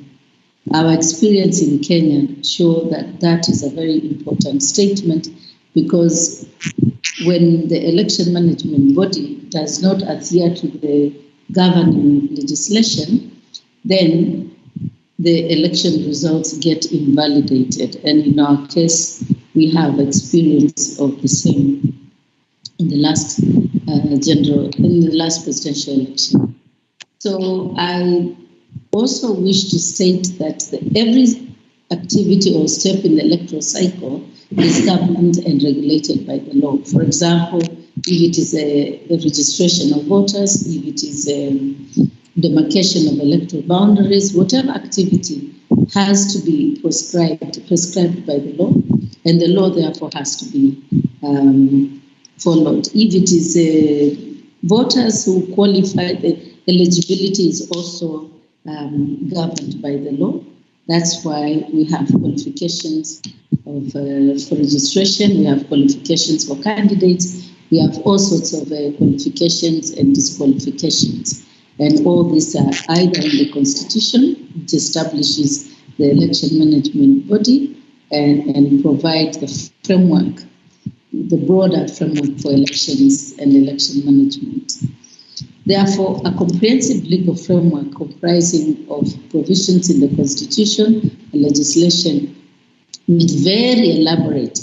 And you know that from experience that in this country, we have extremely elaborate laws and regulations which are amended almost every election year, and it's a practice that, and I think it's a problem that we have, that after every election or during every election or in anticipation for every election, we want to change the legislation to be able to help us to capture the seats that we are vying for. Sometimes it actually undermines the smooth or the seamless electoral processes that we have to undergo. Next slide, please. So it is important to remember that the IEBC has the sole mandate to conduct and manage and supervise elections and referenda in Kenya. So I'm coming closer home. This is important because there are a lot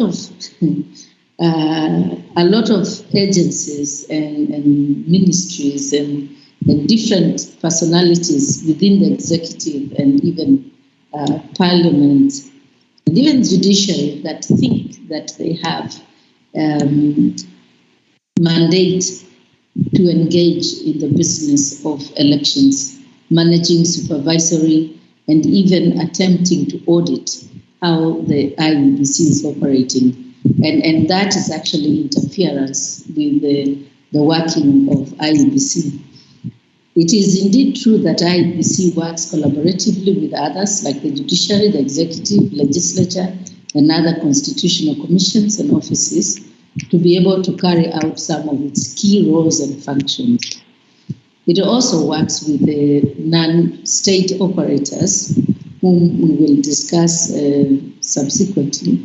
This collaboration, however, is clearly legislated and demarcated to ensure IEBC's independence is safeguarded, both operational, which is also institutional, and financial. The independence of the IEBC as a referee guarantees it public trust and confidence. To to ensure, in order to ensure credibility and integrity of elections and their results. Next slide, please.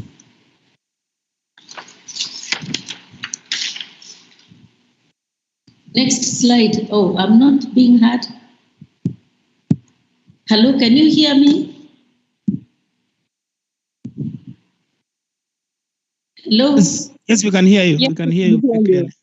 Oh, okay. So, thank you. I thought I got lost again. Sorry. So, in most countries, EMBs, election management bodies, as I mentioned earlier, they manage elections. And so I wanted to say what an EMB is, and I think we already have an idea. And it is a body that is established by and legally responsible for managing some or all elements of elections, referenda, citizens' initiative, and recall votes, which are provided for under Article 104, and which we have never experienced in Kenya, if or as provided in the legal framework. This is a generic, broad definition of an EMB, and ours manages all the activities in the electoral process that deal with elections management. So EMBs are described by different names in different countries. Most Southern African countries refer to them as independent electoral commissions, like the one for Malawi, the one for South Africa, for Zambia, and for a few others, members of SADC. Some, like Tanzania, refer to theirs as National Electoral Commission. Others, like Uganda, our neighbor here, they refer to them as Electoral Commission of Uganda, like what we used to have before in Kenya, before we got the Independent Electoral and Boundaries Commission. So many of these are led by appointed commissioners or commissioners who are competitively hired or appointed commissioners with fixed terms. Some are representatives of political parties. Next slide, please. Some, are we there? Okay. In Mexico and in Poland, the election management bodies are responsible for both presidential and parliamentary elections. In Australia, the national EMB deals with national level elections, while the state level elections are the responsibility of a separate state level EMBs. In the United Kingdom, the arrangements for the conduct of elections are referendums, and referenda are separate, with local authorities conducting elections. In fact, I remember I observed elections in 2005 in the UK, and I was very surprised that local government officers are the ones who conduct elections, and there is no sensitivity about them, and people just walk in and out and vote. And I didn't see any political parties agents, and the election was, people trust the bodies that manage elections in most countries, unlike what we experience in Kenya. In the United States, the Federal Election Commission administers and enforces federal campaign finance laws, which, as our senator said, we have had the misfortune of never having to succeed in the application of our campaign financing laws, which always get postponed for one reason or the other, and we hope one day they will be able to be implemented. So in fact, the Federal Election Commission does actually nothing to do with elections. It is the different officers, state officers, that are designated in all the 50 states of the United States who manage the elections in their own way.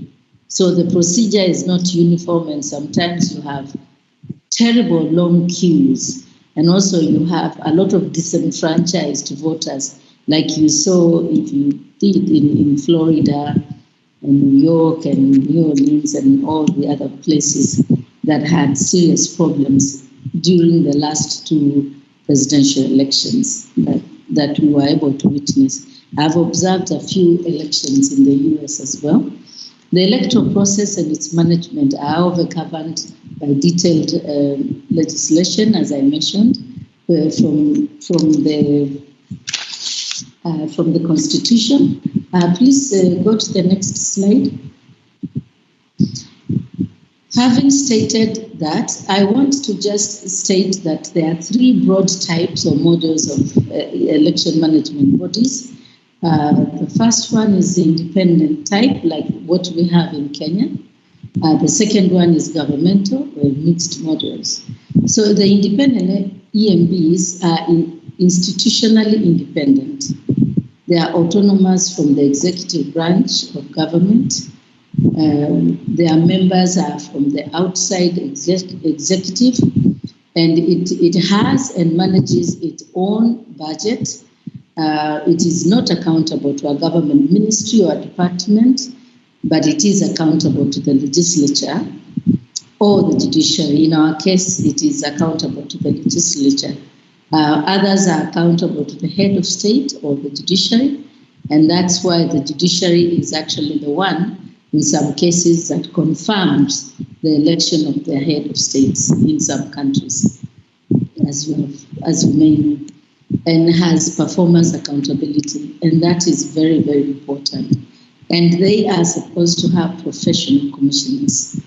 Examples, of course, include Armenia, Bosnia and Herzegovina, Burkina Faso, Canada, Costa Rica, Estonia, Georgia, India, Indonesia, Liberia, Mauritius, Nigeria, Poland, South Africa, Thailand, and Uruguay.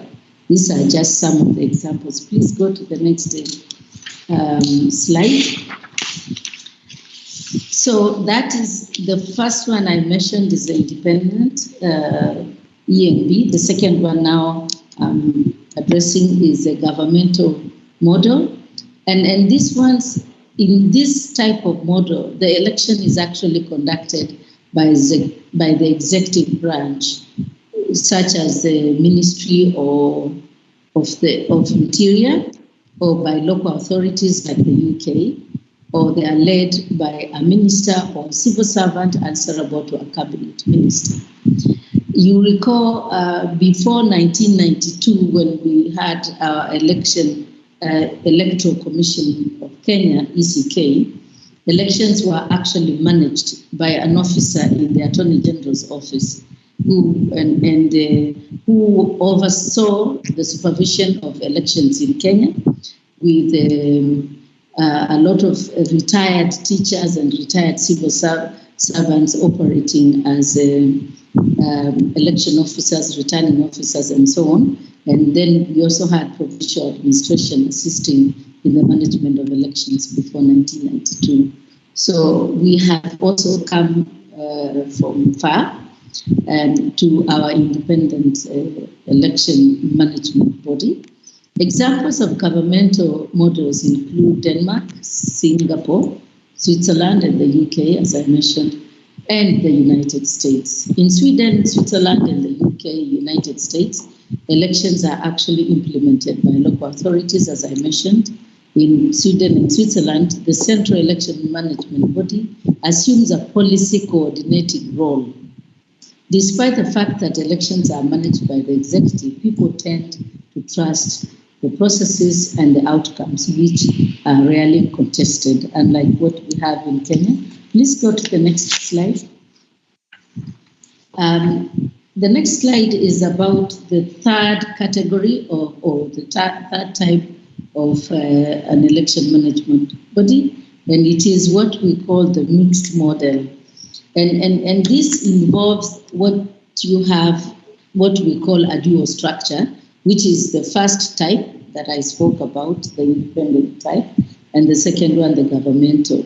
So the dual structure involves a policy monitoring or supervisory EMB that is independent of the executive branch, and that whose role actually is to make policy, is to monitor and supervise the business of what the other governmental branch is doing in terms of managing the electoral process. And the implementation, so the second part of it, of the dual structure, is the implementation EMB, which is usually located within a department of state and or local government, like I mentioned earlier. And the business is actually the actual implementation of the electoral process. So under the mixed model, elections are usually conducted or organized by the government component with some level of oversight provided by the independent component. And the examples of this kind of mixed model include France, Japan, Spain, and many former French colonies, like most countries in West Africa, for example, Mali, Senegal, Burkina Faso, and all those former colonies of France. So the relationship between those two components in a mixed model is not always clearly defined in legislation and in practice, and you have serious friction, which can result. I think you remember the case of Burkina Faso, where there was a really serious problem between the policy and the monitoring and the supervising arm of the election management body. Please move to the next slide. So in federal states or countries like Australia, Canada, the national EMB is responsible for federal elections, while provincial EMBs are responsible for the provincial and local elections. In Brazil, state EMBs run all elections, while the national EMB tabulates and declares results for national offices. So while the state body will run all the elections, the business of tabulating the votes once they are done and for declaring results of national offices, including head of state, is only reserved for the national EMB. In India, the national EMB superintends and it controls. I think you have gone back. Yes, please stay there. The national EMB, as I said, in India, it controls and directs state elections, while the state chief electoral officer, who is a senior civil servant appointed by the national EMB, conducts the elections. In Nigeria, the national EMB conducts the federal and state elections and referenda, while the provincial EMBs conduct local elections. In the Russian Federation, a central EMB at the national level is responsible for all the federal elections. The regional EMBs are responsible for the elections in the 89 regions that make up the federation. And the lower level EMBs are responsible to the central EMB for federal elections and to the regional EMB for the republic, general and local elections. Please go to the next slide. So the next slide is about the guiding principles of all EMBs, irrespective of what type it is, either it is any of the three that I've mentioned, the three types I mentioned. And the guiding principles apply broadly to them, and they are adapted to each jurisdiction based on the legal framework that exists in a country. So the first principle is independence, and that is provided legally under the law, and that means both structural, institutional, financial, and operational independence. And this is mostly manifested when it is anchored within the constitutions or within a legal framework that then allows it to be consistent, to be predictable, and to be adhered to. The second principle is impartiality. I'm sure you know the difference between independence and impartiality. Independence as independent, having an independent vote of budget, having independent, be able to hire your own staff, having to be accountable, having to have the staff that you have be accountable to you. Impartiality is taking no sides, being impartial. When you conduct elections, you do it in a manner that displays no favoritism or any manifestation of influence. So all EMB's actions are transparent. If you are impartial, they are just, and they are effectively publicized and communicated without fear or favor. And that level of secrecy that we see in some of the EMBs is actually lifted. So the veil is also lifted on not just the management of the processes, but also in the people who manage them. Integrity is the third principle that governs EMBs, and that ensures that breaches of the electoral laws, rules, and codes of conduct are followed by appropriate sanctions. The fourth one is transparency, and it is about operational and financial decisions and reasoning of the EMBs, which should be open to public scrutiny. And this actually helps the EMB itself to combat perceptions of lack of competence or perceptions of favoritism towards particular political parties or tendencies or candidates. And it also helps the EMB to enhance its credibility. Please go to the next slide. The fifth of the six guiding principle for EMBs is efficiency. And that means that the EMB must be efficient. And this also means efficiency of utilization of resources, of budgets, efficiency of actions, efficiency of the impact that it makes. And this must be sustainable.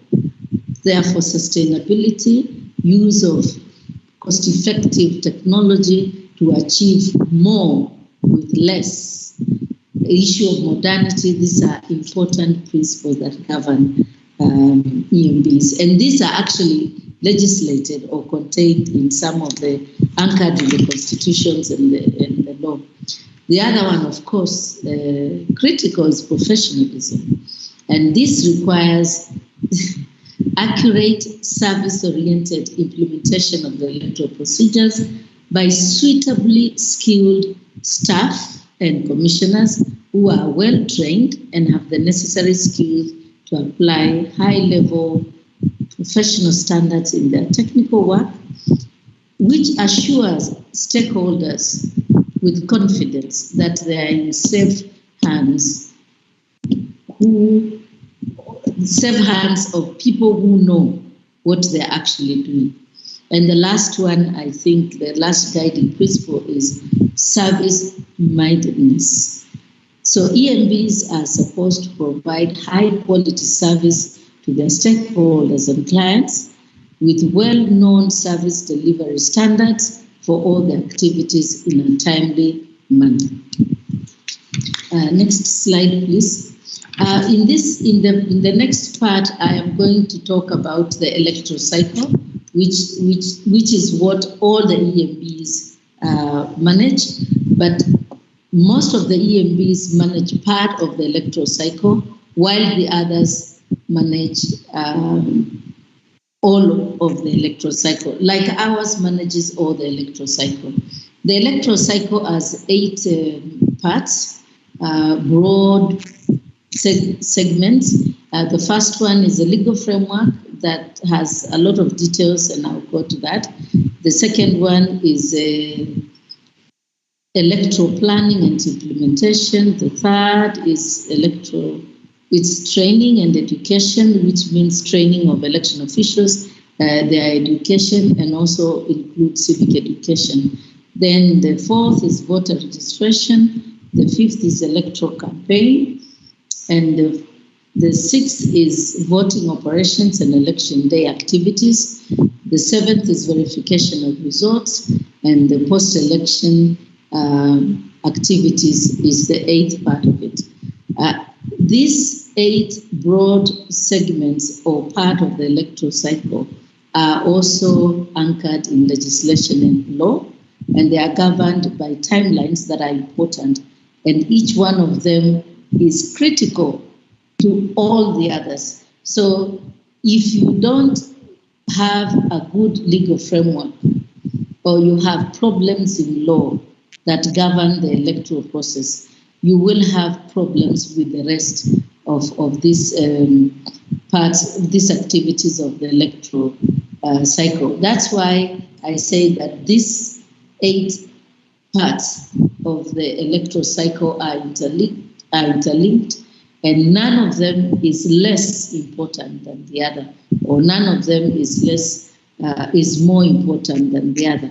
And we tend to focus on voting operations and election day activities and verification of results, but without the legal framework, without electoral planning and implementation, without training of the election officers and civic education of the voters, without, if voters are disenfranchised because of lack of access or because of lack of knowledge or information, or if you have problems with the electoral campaign, the voting day operations and the verification of results will present insurmountable challenges. So all of them must be budgeted properly for, must be planned for, and must be implemented in a manner that facilitates the rest.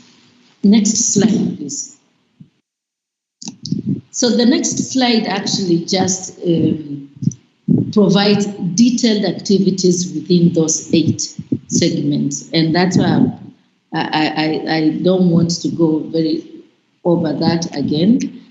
Please go to the next slide, which also expounds on those segments. So when we talk about electoral cycle, we talk about those 8 segments with those activities you see in the 8 segments of the electoral cycle. That's why the budget that is released to the IEBC must not only come during the election year. It must actually be within the 5-year cycle of the electoral cycle. If we don't do that, then we have a problem. Next slide.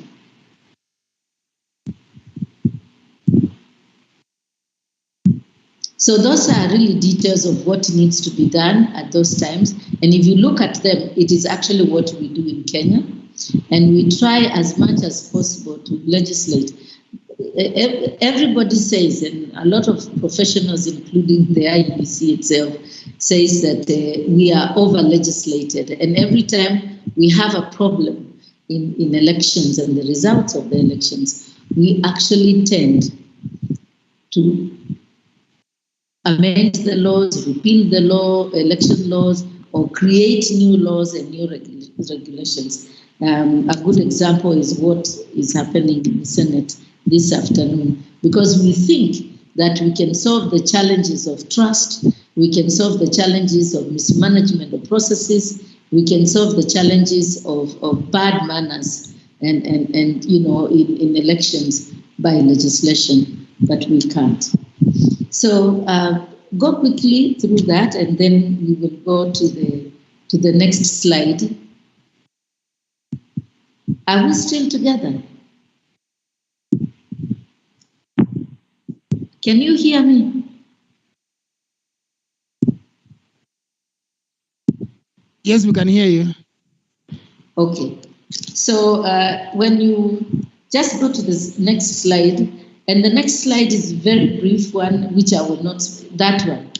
It is about, as you have seen, I started from Africa and beyond, and I'm steadily coming to Kenya. I just wanted to move from, yes, now.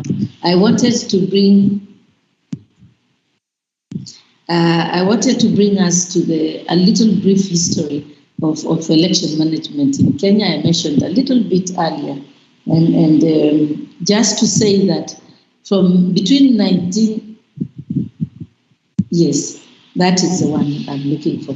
Between 1962 and 1991, I mentioned this at the very start, that elections were managed by retired teachers or retired civil servants who were supervised by a supervisor of elections who was domiciled at the AG's chambers.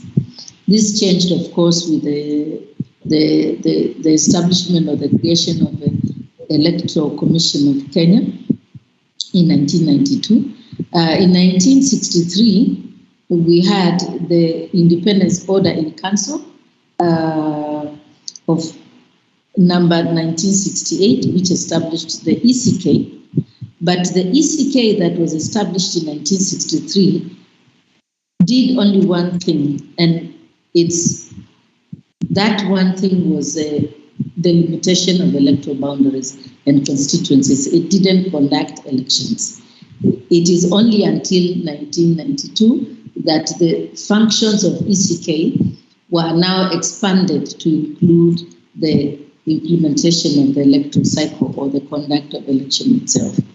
So in 1966, following the abolition of Majimbo or regional assemblies and the reconstitution of the ECK, ECK was reconstituted to include representatives from all the 8 provinces of Kenya, and it was actually chaired by the Speaker of the National Assembly.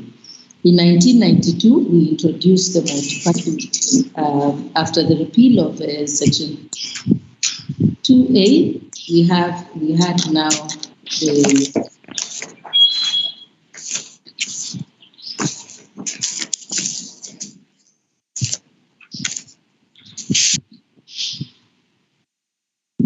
we had now the first permanent EAB, which was established with 11 members, commissioners, and like what people think, the late President Moi actually consulted and worked closely with also the late Jaramogi Odinga to appoint those 11 commissioners. And those are the ones who conducted the 7th general election in December 1992. So in 1997, you remember the famous interparliamentary political parties group that proposed the inclusion of 10 other commissioners that were appointed from parliamentary political parties. And therefore, that's why we had increased members of the Electoral Commission from 11 to 21 through the IPPG. In 2002, all of them were reappointed, and we had a relatively, I say relatively because you know what happened, transitional, relatively peaceful elections. Please go to the next slide. In 2007, unfortunately, we witnessed the post-election violence. You remember what the senator was talking about, lost lives of over 1,000 people, and in addition to that, thousands of people were internally displaced, and you know what happened subsequently to that. Following the post-election violence, we had an independent review commission that was appointed, and it was chaired by the South African judge, Kriegler, and it recommended that we should have a new EMB with different names and new name, new ethos, new image, and a new legal framework that governed it. And so in 2008, ECK was disbanded, and you remember the interim independent electoral commission was established. But the functions of the Electoral Commission of Kenya were separated so that the interim independent electoral commission's functions were to conduct elections, and the Interim Independent Boundaries Review Commission was to review the boundaries of Kenya from independence to 2008 and to recommend the reconstitution or redemarcation of boundaries of Kenya. You remember the problem with the report of that IIBRC, but that's a conversation of another day. In 2010, we did the referendum on the new constitution. We had attempted to do that in 2005, but it didn't succeed. But in 2010, we got a new constitution, which established the new IEBC, which was constituted through the IEBC Act in 2011. And its functions were also consolidated with those of the Boundaries Commission, and they were all to be managed or achieved by the IEBC. In 2013, we had the first transitional general elections when President Kibaki was elected under a new constitution.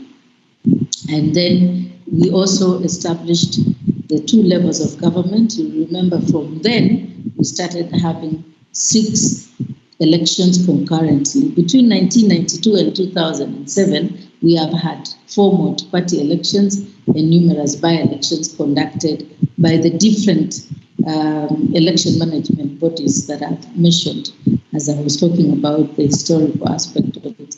Between 2013 under the new constitution and 2017, we have had 2 general elections and 1 repeat presidential election, as you are aware. So please move to the next slide. And so, as I mentioned, that the functions of IEBC are outlined under Article 88, subsection 4 of the Constitution, in the Elections Act and in the IEBC Act, and within how they are implemented is included in all the regulations.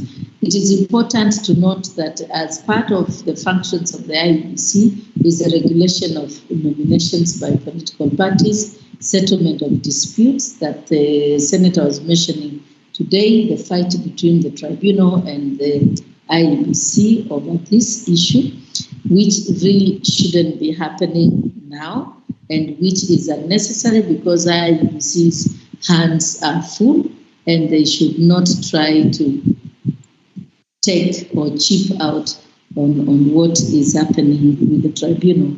But that is a conversation I would not want to be drawn into. And so the IEBC is supposed to settle disputes arising from nominations, but not disputes that arise as a result of after the announcement of results. For example, petitions or disputes arising after the announcement of presidential elections, which go to the Supreme Court. Article 84, it's important, and it is the one that provides that all candidates and political parties must comply with the Code of Conduct, which is prescribed by the IEBC and within the law as part of the schedule. Article 85 states that the persons wishing to stand for elections as independent candidates to quit their political parties at least 3 months before the date of the election. And that's why the IEBC has published a detailed electoral calendar, which they made a big announcement, was in the Sunday Nation, the Sunday newspapers, all the national ones. And it has important deadlines which they must, the political parties and candidates must adhere to for the general election of 2022. It is important because Kenyans and a lot of political parties and their candidates and independent candidates really must begin to take seriously the provisions of our Constitution and the law as it stands. And if they do, we will have actually less problems than we have at the moment. So the next slide, the next 3 slides outlines the legislation. As I said, it is important to have detailed legal framework that governs the elections. So the next 3 slides, they provide for the main electoral laws, and the next one provides for the regulations as well, which are used to implement the laws. And now we have newly amended regulations. And it is important to note that in every general election in Kenya and in countries like Uganda and especially Tanzania, the regulations are amended to improve the conduct of elections and to make them cost effective, to make the business of elections cost effective, and to enhance participation of stakeholders. But in Kenya, we know that regulations and laws, election laws, are amended for different reasons. So I would like to take you steadily to the challenges as I work towards the conclusion of my presentation. So please move to the next slide and the next slide. Those are just a list of the laws. So I just want to outline the challenges as I see them. You mentioned, the moderator did mention some, the contradictions of decisions and the law, and the courts tell us different things, and the politicians tell us different things, the IEBC tells us different things, and some of it really becomes very complicated, and it actually leads to some unconstitutional conduct by some of the key stakeholders in the electoral process. And that's a very big problem that we have. And I think maybe the problem is created by the fact that our laws are too elaborate, and every single issue is provided for in the law, and the kind of detail, I'm not certain that it is actually in our interest. But we keep on putting more and more of the laws and regulations. And so we don't focus on the implementation of the laws that we have. And that becomes a big challenge. We don't have appropriate policing. I was tickled to by the fact that we say if we have the campaign financing law, we can be able to actually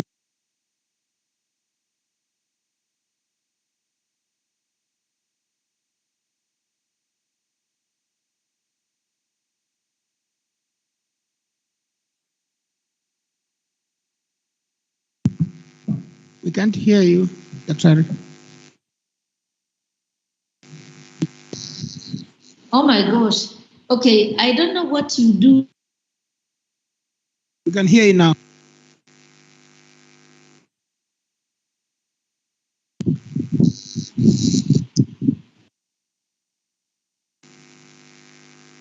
We can't hear you still.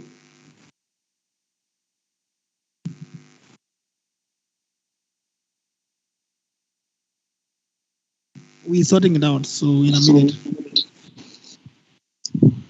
Okay, can you hear me now? Yes, yes. Okay, please let me know if you can't hear me. It seems like when you do some manipulation with the technology, it actually disappears. But I'm almost finished. This is the challenges and then mitigation, and that's it. So I don't know where you didn't hear, but I say that we have comprehensive and elaborate laws in the constitution, provisions and legislation, but the biggest challenge lies in a lack of appropriate policing, lack of implementation, and lack of enforcement. And therefore, it doesn't matter how much laws and regulations that we put in place, if we don't implement them, if we don't monitor and police them, and we don't enforce them, we will not achieve any of the things that we want to do with the legislation. And I was just giving an example with the campaign financing, that in most countries in Africa and even abroad, where the election management body conducts elections and also manages campaign financing, it is very difficult for those EMBs to actually monitor and to police, to implement and to enforce those campaign laws. So as we yearn for them, we should think of how we are going to implement them. And we have seen that campaign financing is difficult. We have seen that the Election Offences Act is hardly implemented in Kenya. An Election Offences Act, somebody asks election offences, when do they start becoming offences so that they can be policed and they can be prosecuted? And a lot of people say that they become offences during the election year. And what if you commit an election offence during the 5-year cycle? Because we said an election is not a one-day event. There's, of course, the challenges of impunity. People, political parties, candidates, their supporters contravening election offences, law act, and doing all those malpractices that are prohibited, having hate speech, having all sorts of bad manners that you have seen, which constitutes election offences, corruption, bribery, intimidation, violence, insults, all those things that the National Commission is talking about, and they're getting away with them scot-free. IEBC, of course, has a framework for enforcing the Electoral Code of Conduct, but we see that a lot of politicians contravene the Electoral Code of Conduct, which they have signed and subscribed to, and getting away scot-free or with a slap on the wrist. And that is the biggest challenge we have. So if they can do this and get away with it, it perpetuates impunity. We have seen incredible levels of mistrust and indiscipline, and that undermines the integrity and the credibility of the electoral process and the results, and of course it makes the business of conducting elections very expensive. Next slide, please. I'm almost there. Of course, we discussed the issue of inadequate funding and resourcing for IEBC, and when they have adequate funding, it comes late, and therefore it's not possible to do efficient management of elections. Then we also have, of course, and I said this, I said we have inadequate and lack of planning and proper budgeting and allocation and utilization of resources by the IEBC. And I said this in one of the meetings we had of the Law Society of Kenya. And the chair of the Electoral Commission was there, and he corrected me and said that the problem is not lack of planning or inadequate or planning or proper budgeting. But I insist, because it is not, I don't understand why we have a big registration exercises and we spend so much money for so little numbers and that we get. Until I have a detailed explanation of that, I would still stick to that. We also have inadequate or lack of coordination of activities.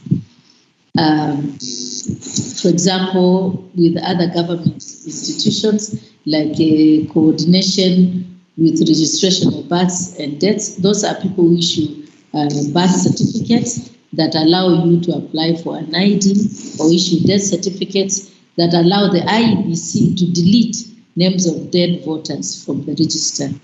Then, of course, the registration of citizens, who is the one that issues you with an ID card, which you need for the purposes of registering as a voter, and of course, the registration of voters, what the IEBC does. These three should be coordinated, and every voter just now requires an ID or a valid passport to vote, and therefore it is important for these three organs to work together. There is, of course, the issue of indiscipline, inertia, and lack of accountability and transparency in public institutions of governance and democracy. I need not say more, and that's a big problem. In fact, indiscipline is not just in these public governance institutions. Indiscipline and lack of accountability and transparency is in political parties, is within candidates, is within their supporters, is within voters themselves and everyone. So it's a societal problem that we have, an existential threat to the business of elections. So we have also political and other interference in the business of elections and misuse of power and authority, especially by the executive, that undermines the operations of the IEC. Next slide, please. And my second last slide. We also have inadequate or lack of civic education amongst voters, leading to a lot of misinformation. There is deliberate spreading of fake news and information that is supposed to alarm and mislead voters or to advance propaganda, hate and incitement, or to just endear certain candidates to their supporters without realize how much this undermines and sabotages democracy in Kenya. Then, of course, there's selective application of failure to implement law and court decisions. Like you have some court decisions that have been made relating to elections many years ago. At least since we had the new constitution, which are not being implemented, and ignoring and failure to implement the law or court decisions is just inviting serious challenges in the business of elections, because it undermines the authority and the independence of the judiciary and the sanctity of litigation, but it also undermines the business of implementation and management of elections by the IEC. There is, of course, as I said, misuse of social media to negatively influence opinions, perceptions of the public and voters against political opponents and their supporters. As the senator was saying this morning, why can't people just sell their agenda professionally and without insulting others? Then, of course, there is lack of respect for authority by all of us.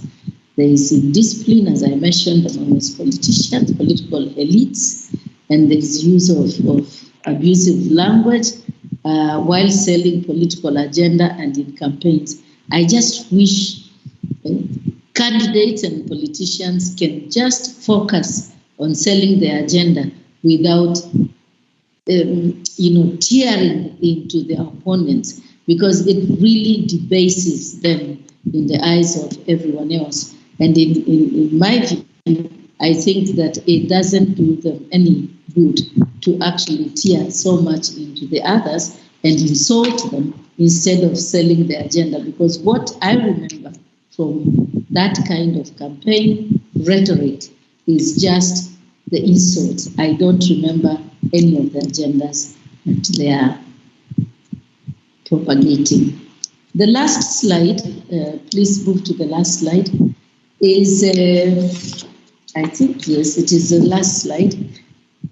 Of all these problems and many others that you mentioned in terms of the trends, like I didn't talk about the contradictions in the judicial decisions or the specificities of their constitutional or improper practices, but I mentioned them as I was going through, so I hope I was able to get there.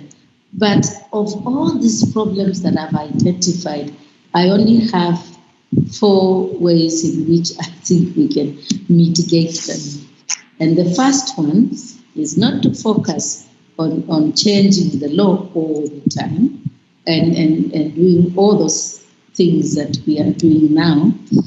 Is number 1 in this order of priority. I believe that in order to change the attitude of all the stakeholders, civic education and voter education should be continuous from primary schools, secondary schools, through to university. And political parties should have an important function to play, or an important role to play in civic education and in voter education throughout, and they should be held accountable for that. In order to end impunity, laws including Election Offences Act and regulations must be implemented, and including the Electoral Code of Conduct that political parties, candidates, independent candidates, and everyone else subscribes to in every election. And they sign and they bind themselves, and also they bind their supporters.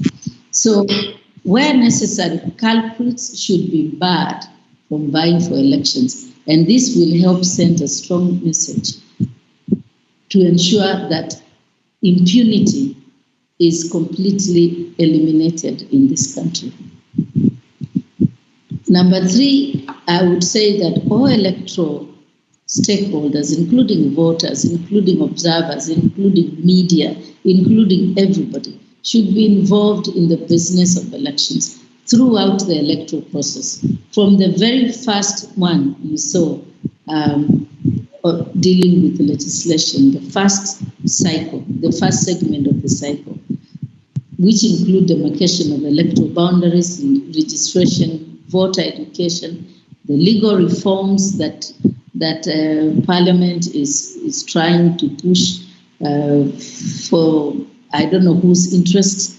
Everybody should be involved in that. And it is important that stakeholders have a say, because some of those laws that are being enacted, some of those regulations that are being enacted do not add any value in the management and supervision of elections. And therefore, they are totally unnecessary, but they are actually put in place to advance certain agendas and to sort out certain interests. People should be involved, stakeholders should be involved in strategic planning and the evaluations after every election. We have evaluations of how the electoral cycle of the previous 5 years has been, and therefore those audits should involve all the stakeholders. The business of procuring election materials and so on should be transparent and should be involving public, because public participation is a key addition in the 2010 Constitution, and all the other activities that require really public participation, including those nominations of political parties, nomination of by the IEBC, the campaigns, the polling, the counting, dispute resolutions, and so on. They should really be including all the stakeholders. So the last point I want to make is that we should be able to respect the freedom of choice. If I have decided to support a particular political party or an individual, irrespective of how you think of that candidate, you should give me the freedom to support that candidate and to support that political party. The freedom of choice is critical. The freedom of thought, the freedom of expression of opinions and ideas should be allowed to thrive, and constructive criticism should be encouraged. People should not be victimized by the executive or anyone else because they are supporting a certain candidate that is not popular with this group or the other. Because politics and the business of elections is a business of professional competition that should be conducted in accordance with the rules of the game. It's just like football, it's just like any other, and therefore it is governed by the legislation that I've spoken about. It's governed by rules and regulations, and those rules must be adhered to, and it has a referee who is the IEBC, and we must respect and defer to the referee when it comes to the management of elections. I hope I have managed to execute myself in delivering this topic on management of elections, emerging trends in Africa and beyond. I thank you very much for your kind attention.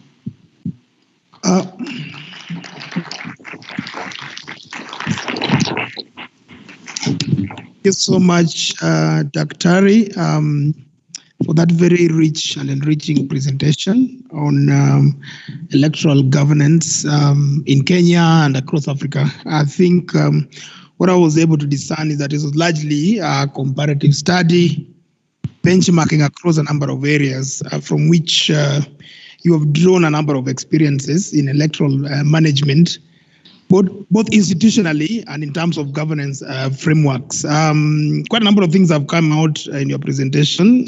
The need for regulations for electoral governance, the various structures and ingredients of an effective electoral management system, the electoral cycles, the history of election management in Kenya, the various challenges that we have faced and mitigation, and quite a number of recommendations. And I can assure you that the audience was extremely attentive to this your presentation, even given the time of your presentation. And I've also noticed that the online audience also grew or doubled in number. So that tells you that this presentation attracted a lot of audience. Thank you so much. We look forward to seeing you another day, another time. We are going to invite only 5 questions. Yes.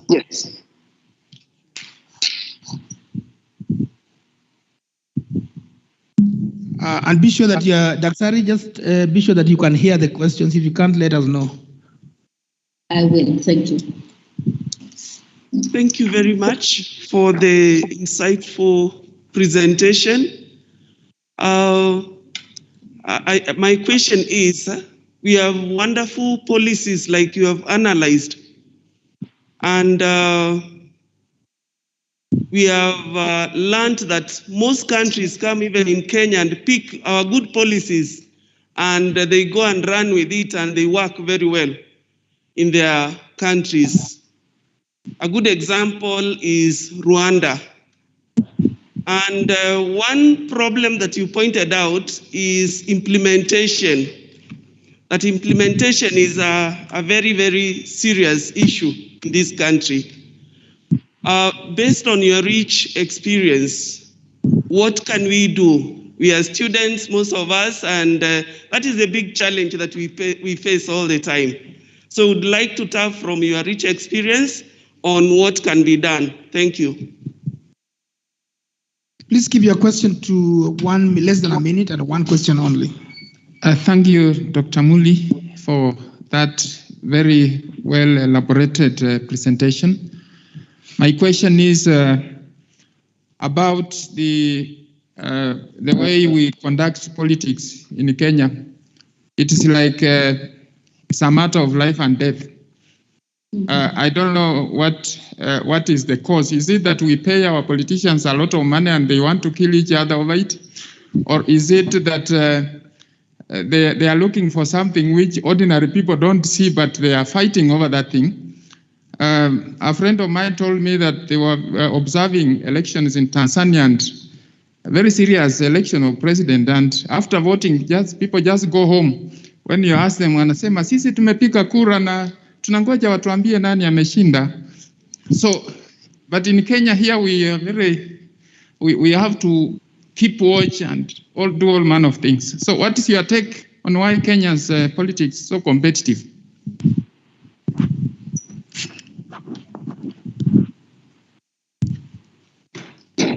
Good afternoon, Ambassador.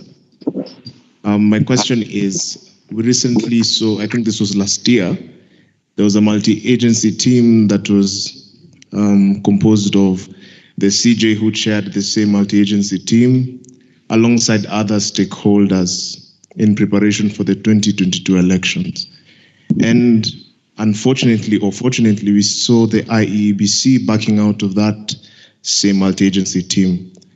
One of the challenges that you've posed is that there's lack of coordination when it comes to the EMB, that is IEBC in Kenya, with other relevant stakeholders.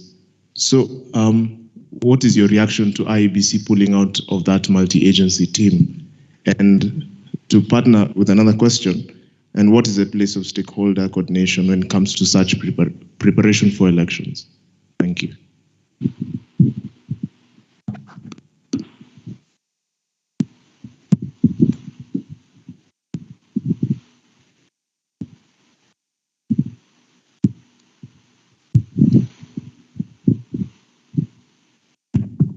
Thank you so much, Ambassador Dr. Monica. If I got the name right. No, you didn't. Okay, Koki, sorry. Okay, my question will basically revolve around the first part of your presentation on the regional framework, then on the concluding part which gave the recommendations.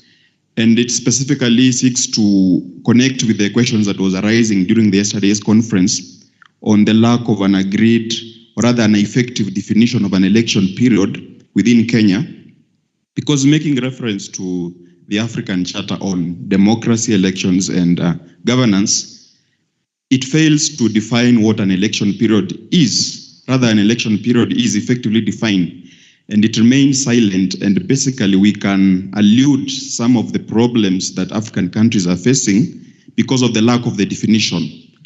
And in light of your experience and expertise in this field of elections, what then will be your recommendation? Because I didn't see that captured in your recommendations, in light of the gap that seems to be presenting itself, not only in the Charter, but also in the declaration by the African Union Declaration on Principles Governing Elections. Because we know African leaders, unless we pin down on the treaty, they will do nothing about it. And we've seen this playing out in the Senate and also in the legislature, where the election has been given a narrow definition of the election period, only to refer probably to the beginning, the onset of voter registration, voting itself, and probably the results. But most of the electoral offenses, they do happen before the election period as defined in the Act. And that's why we will see, as I conclude, that you, and we'll agree with me, most of you, that most of the campaigns in Kenya must have begun even immediately after the election. After the Supreme Court gave the judgment on who is the president and all that, the country again got into another series of campaigns. And in that, we experience a lot of still election offenses. So in light of the lack of the definition of an election period, what remedy will you offer out of your expertise in election and governance issues? Thank you. Okay, we'll take those 5 first. So Ambassador Muli, you can go ahead. Thank you very much. Are they 5? Okay, I got 4. If I miss anything, please let me know so that I can respond to them. I wanted to thank you very much for those very important questions, because they are very they not only show me that you paid attention to everything I said, which I appreciate very much, since I can't see all of the participants, but it also tells me that you are a citizen that are engaged in the electoral process, which is as it should be. So the issue of implementation, this is a problem that is related to the concept of the rule of law. In a country, in any democracy, if you want to succeed, because you have the 3 organs of the state, and then you have the citizens, and you have the social contract, and so on and so forth, and you have the governors and the governed, and therefore it is our belief and our aspiration that those people who govern us, or those people who represent to us, the people who represent us, because according to our constitution, all the power belongs to us as citizens, and we donate that power to our representatives when we elect them. So conversely, we expect them to abide by the rule of law so that we don't live by the rule of the jungle. And therefore, the problem of implementation is not just an issue of the culture of impunity in Kenya, but also the culture of failure to respect the rule of law. And that's a big problem that we have. We have the laws, we have the police, we have the judiciary, we have the prisons, we have all the important components in the administration of justice. We have alternative dispute resolutions. We have all sorts of frameworks. But the problem is, why don't we implement this? And it is also tied not just to the failure to adhere to the rule of law by those that have the privilege and the honor to actually do that, but it is also the failure to impose sanctions and enforce them on the people who break those laws. And once you have that kind of situation, you have impunity. When people believe that they can do something that is against the law and get away with it, and they stand, and when you have an executive or a judiciary or the parliament that does whatever they want and gets away with it, and you have less respect to the rule of law, then you have this attitude of mtadu, and once you have that, then you have a serious problem in the country.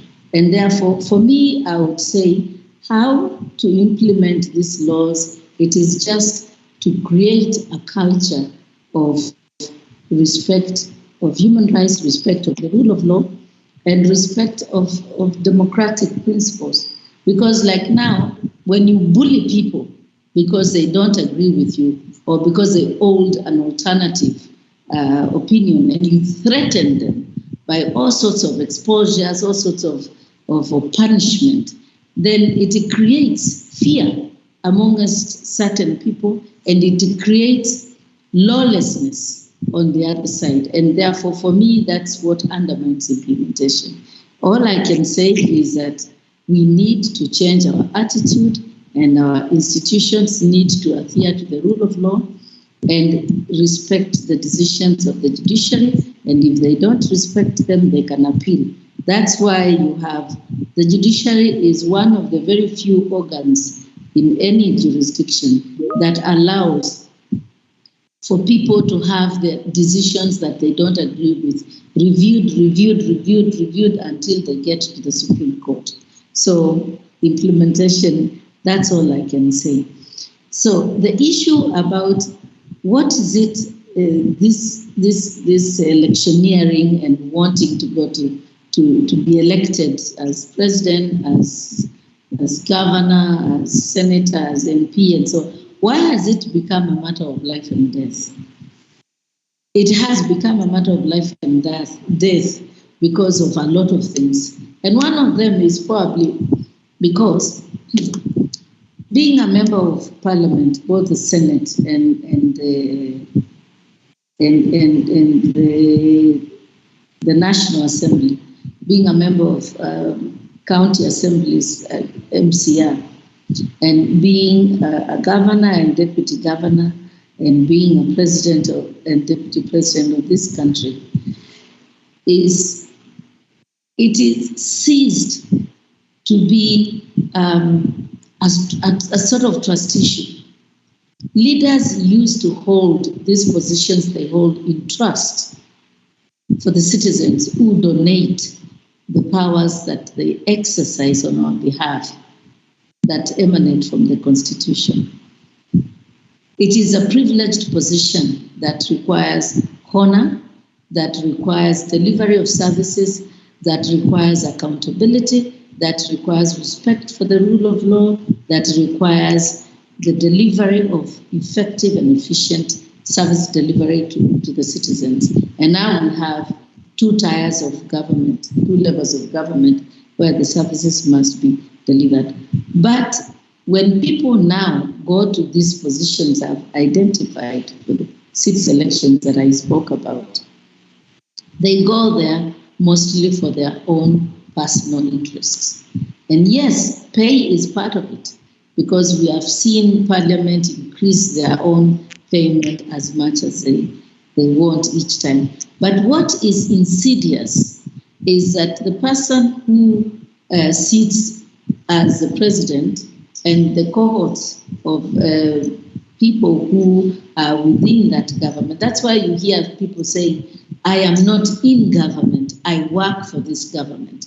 Because you feel if it is not one of your own, then you are not in government, you just work for them. And you find that many regions, they want to push to have one of their own because of this insidious belief that you cannot have development, you cannot have efficient delivery of services, you cannot have equitable allocation of national resources, you cannot participate in the management of national affairs as an employee, as a public employee of the government, because it is not one of your people who is at the core. So when we cease to put everything around the presidency, around leadership, every opportunities, if opportunities are doled by these people to others, and our life depends on the magnanimity of the leaders that we elect,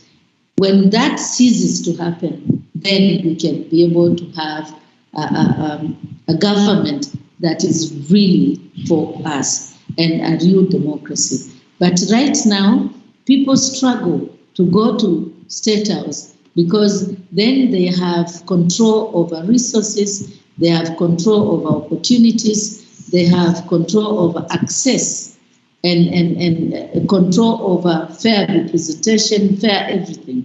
And that kind of thing is what we thought that the 2010 Constitution was going to cure, but it didn't.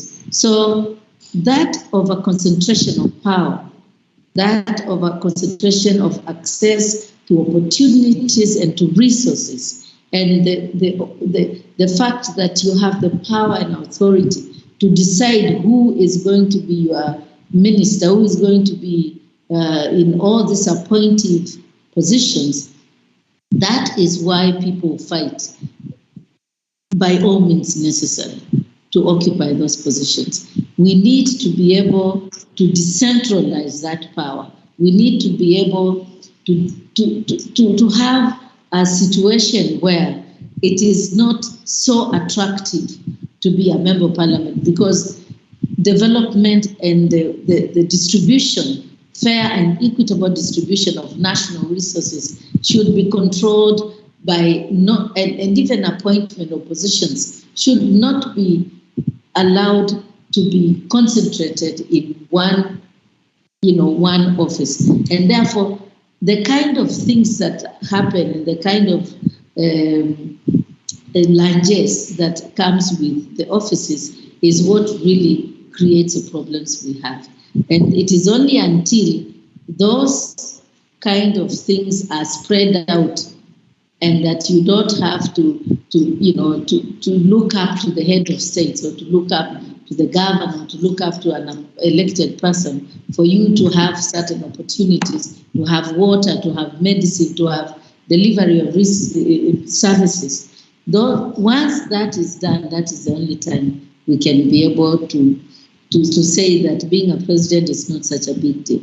Being a member of parliament is not a big deal. And that those positions, they actually concentrate on their functions. That is the only way we can have this life and death fight, by all means necessary, eliminated in our society. The issue of multi-stakeholders, I actually have a column that I write on Sundays in the Standard, and I actually addressed this issue, one of my columns. And I said one of the reasons why the multi-stakeholders,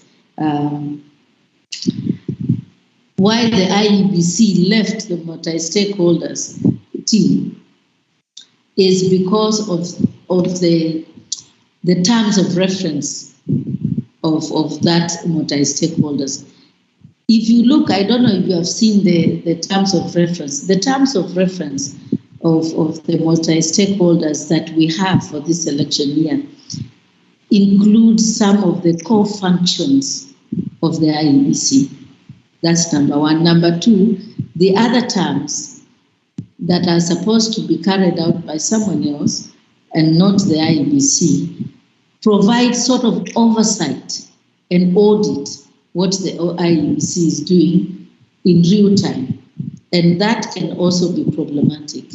And so when you take away some of the functions, constitutional functions of the IEBC and give it to a multi-stakeholder, then you create serious problems. It is important, and it's not the first time we have had multi-stakeholders that participate in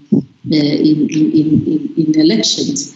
But these particular ones need to include people who are non-state actors, like civil society organizations, academia, and certain other stakeholders that are key in the business of managing this election. That's number one. So it is a closed, government-led thing that may not forum that really, in my view, is not properly constituted with the right TORs. It is important, and we have always had the same kind of forums before. But the forums invited, for example, the judiciary had the same during the previous elections, relating to coordination and conversations, having conversations, and certain very important conversations between the judiciary and the IEBC. And IEBC was invited in those forums to sort of unpackage the electoral cycle and to assist the members of the judiciary who are making decisions on election disputes with information relating to different aspects of the disputes that they are dealing with. And when IEBC is providing that expertise, then it makes sense. But if IEBC is being invited to an organization or a forum that sort of takes some of its functions, it becomes a problem. And I think it also can be perceived as interfering with the functions of the IEBC. And when that happens, this outside interference, the perception of interfering with the independence of the IEBC, can also undermine the legitimacy of elections and the credibility of the election itself.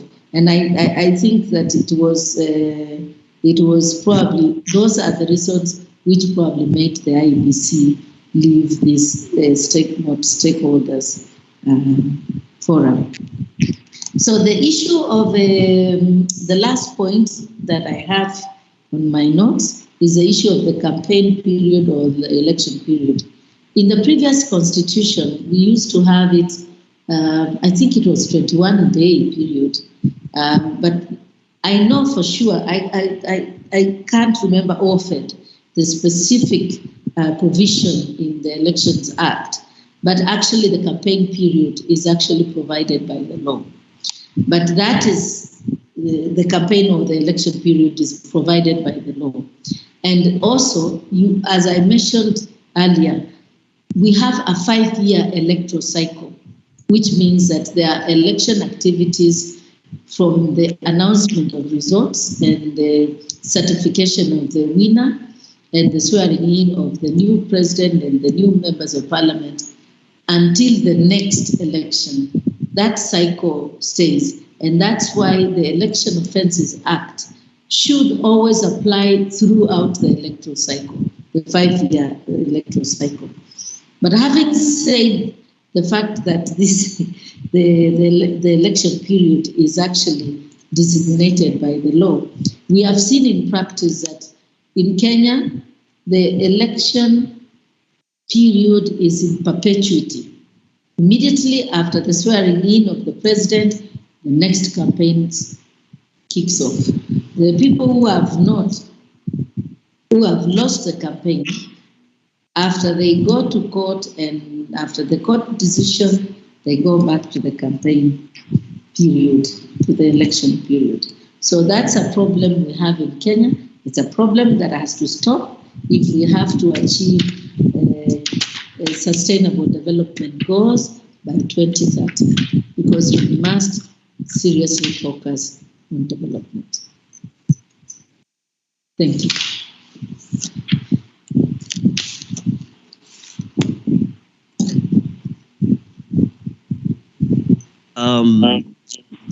Thank you very much, Ambassador Dr. Koki Muli, for taking us through that process.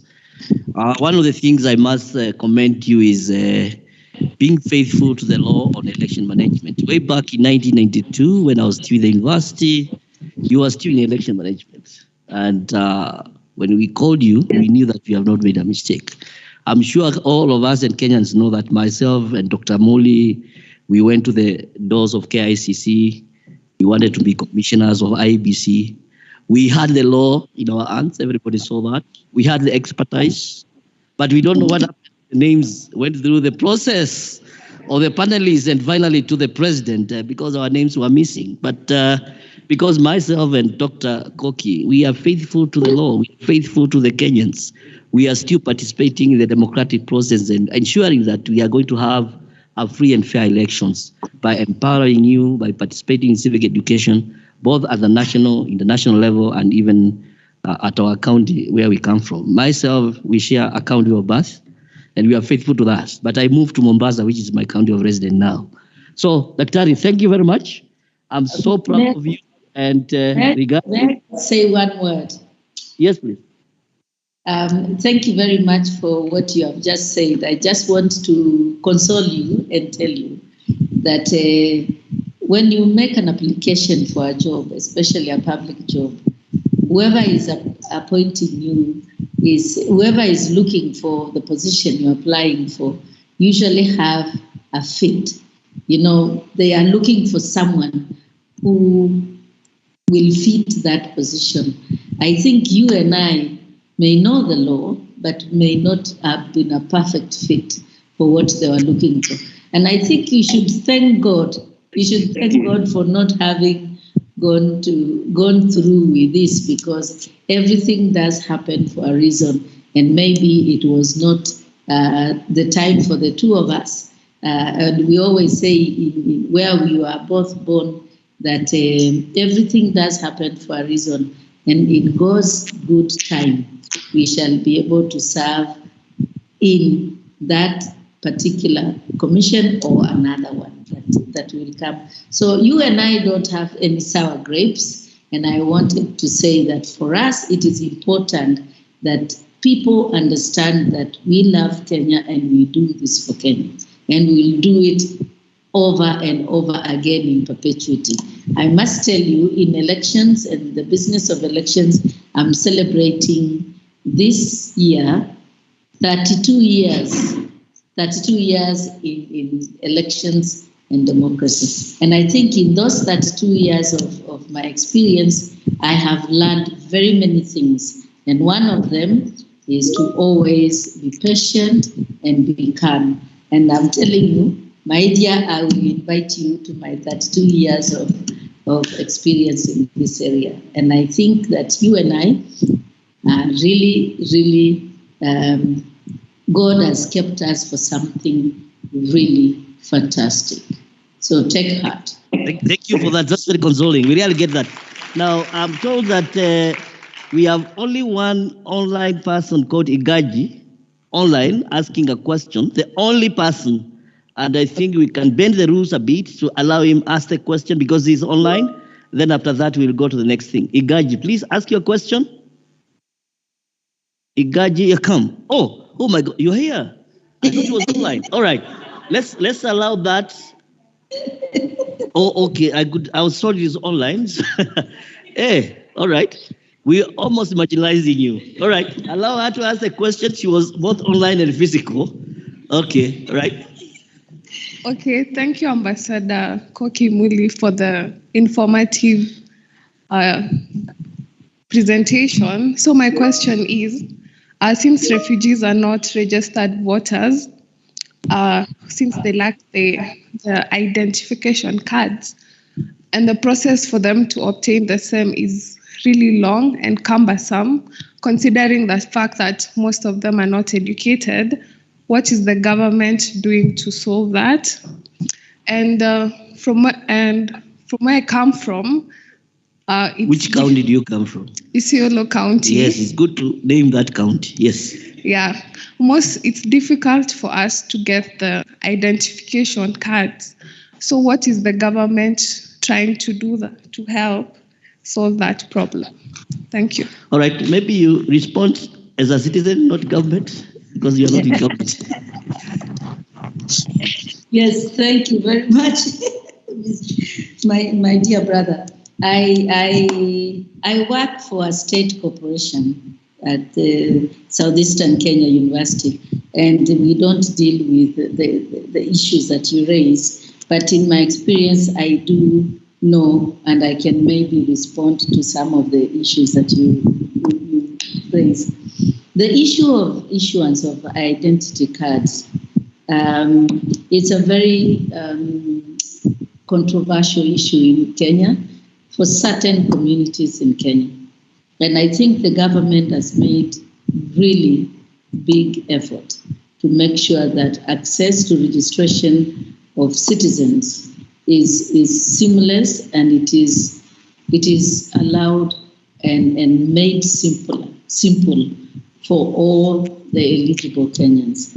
So what I know is that when you have the relevant qualifications, because when you are issued with an ID card, it means that it bestows to you citizenship, and acquiring of citizenship is a very important thing for any country, and therefore certain procedures, certain qualifications are required, and certain documentation is required to prove that you legitimately are eligible for citizenship. So some of those procedures may take a long time, and we have had a lot of experience with counties that are on the border with other countries, with our neighboring countries, and because of the fact that if the process of acquiring ID cards, therefore citizenship, was made very simple and straightforward, it means that we will not be able to control the number of foreigners who come to Kenya and register for citizenship. So I think that unless there are procedural inhibitors for access to registration of ID cards that can be administratively addressed, then I would say that those qualifications and the requirements are necessary. With regard to refugees, you know that refugees are people from other countries, and they are a category of residents in any host country. Like Kenya is a host country of a lot of refugees from the neighboring countries, and even as far as South Africa, Angola, Namibia, DRC, Burundi, and so on. But it is important to know that when you are a refugee, your legal status does not qualify you to vote in the country where you are. But there are exceptions. But those exceptions are in different categories of migrants. Under the immigration laws of Kenya, you will find that there are different categorization and the qualifications of different categories of people who can be legal residents, who can be legal aliens.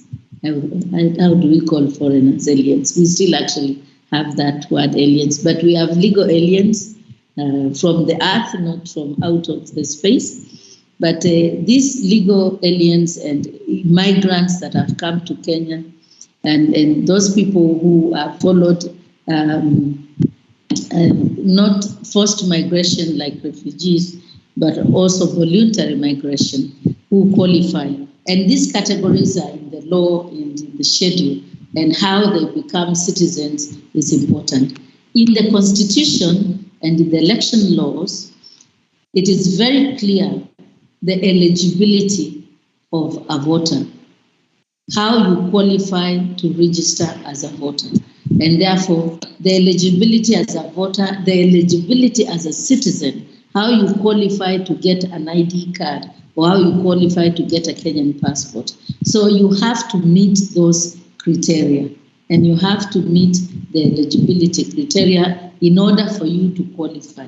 So unless there are administrative hurdles or other problems that are put on your way when you qualify, then those issues can be addressed administratively. But in my knowledge, it is not possible to have category of forced migrants like refugees to vote in a country. And also the policy, if you look at the policy under which governs refugees, Kenya is a host country, but we believe on the policy of temporary hosting many refugees. We believe in voluntary repatriation. So when a lot of refugees come into Kenya, they are hosted here temporarily in the hope that their countries will become conducive for them to voluntarily repatriate back to their countries. And we also allow refugees to move to third countries from Kenya. But therefore, the transitional arrangements do not really allow for citizenship.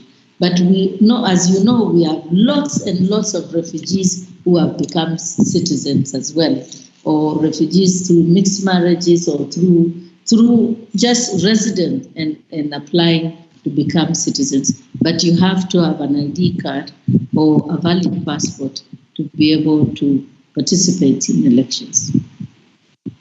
All right, thank you very much. I'm sure it's your account just be with this conference. What we'll do, and I propose this, that I'm dictating, we are dealing with democracy. There was a proposal that we hear now from the political parties tribunal. One of them is here, Dr. Juba is here, and Dr. Kamala equally is here. Each of them would like to take only 10 minutes of your time. They will summarize their presentation. They will allow you to ask questions, and then we go for a late lunch. Why we are doing so is because, you know, in the evening we have a cocktail, and that one of us is not going to be there, so we want to do that. Dr. Muli, we have a virtual gift for you, but it will be delivered as SECO. It is Ruth, so that we can release the guest. We have in our community, we have this chondo, and I know you like it. So we have something small. It is not 20,000. It's a gift that you can accept. You don't have to declare it. But at the right time, we will deliver it at SECO. We want to have the plug of Kenya School of Law right at SECO, because I've seen you in charge of international affairs. Maybe soon we are going to have a campus for law in South SECO. So the School of Law will deliver this to you. And thank you very much. Asante sana. Thank you very much. And also thank you for giving me the gift. And thank you for giving me 2 CPD points. I'm very appreciative of that. We'll ensure you have registered and paid 1,000 shillings to the Law Society. Okay, thank you. So we want to move. Please apologize for me to Dr. Charles Kamala, my brother and my classmate. He's right here. I have to go to another meeting, so my sincere apologies, bro. I will talk to you afterwards. Thank you. Okay, thank you very much, and bye. Sante. So, so the students present here, you are going to have wisdom from very serious people. They are both doctors in their own field. They are also teachers of the law. And because of that, we allow Fred Wakimani, I think he's moderating that session, to come, bring the guests. You come here, you tell us who is beginning, who is going to do what. And then after those two present, we are going to take a large break of 1 hour, and then we will resume to come and do the afternoon session. So Fred, please, welcome. Karibu sana.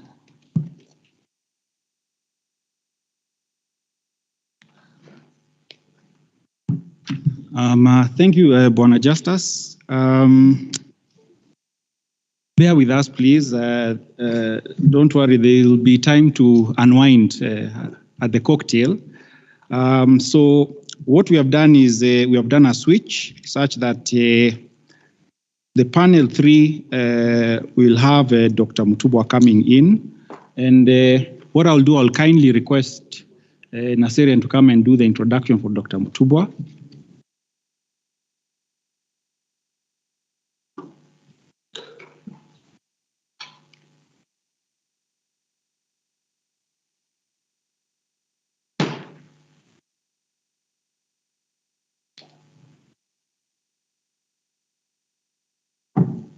Good afternoon, everyone. I think we should just stand and stretch kidogo, then we continue, isn't it? Just to rejuvenate. All right, let's stretch. All right, let's sit down. Thank you. I think we're now ready to listen to Dr. Mutubwa. Ladies and gentlemen, Dr. Wilfred Mutubwa is one of us. He has run a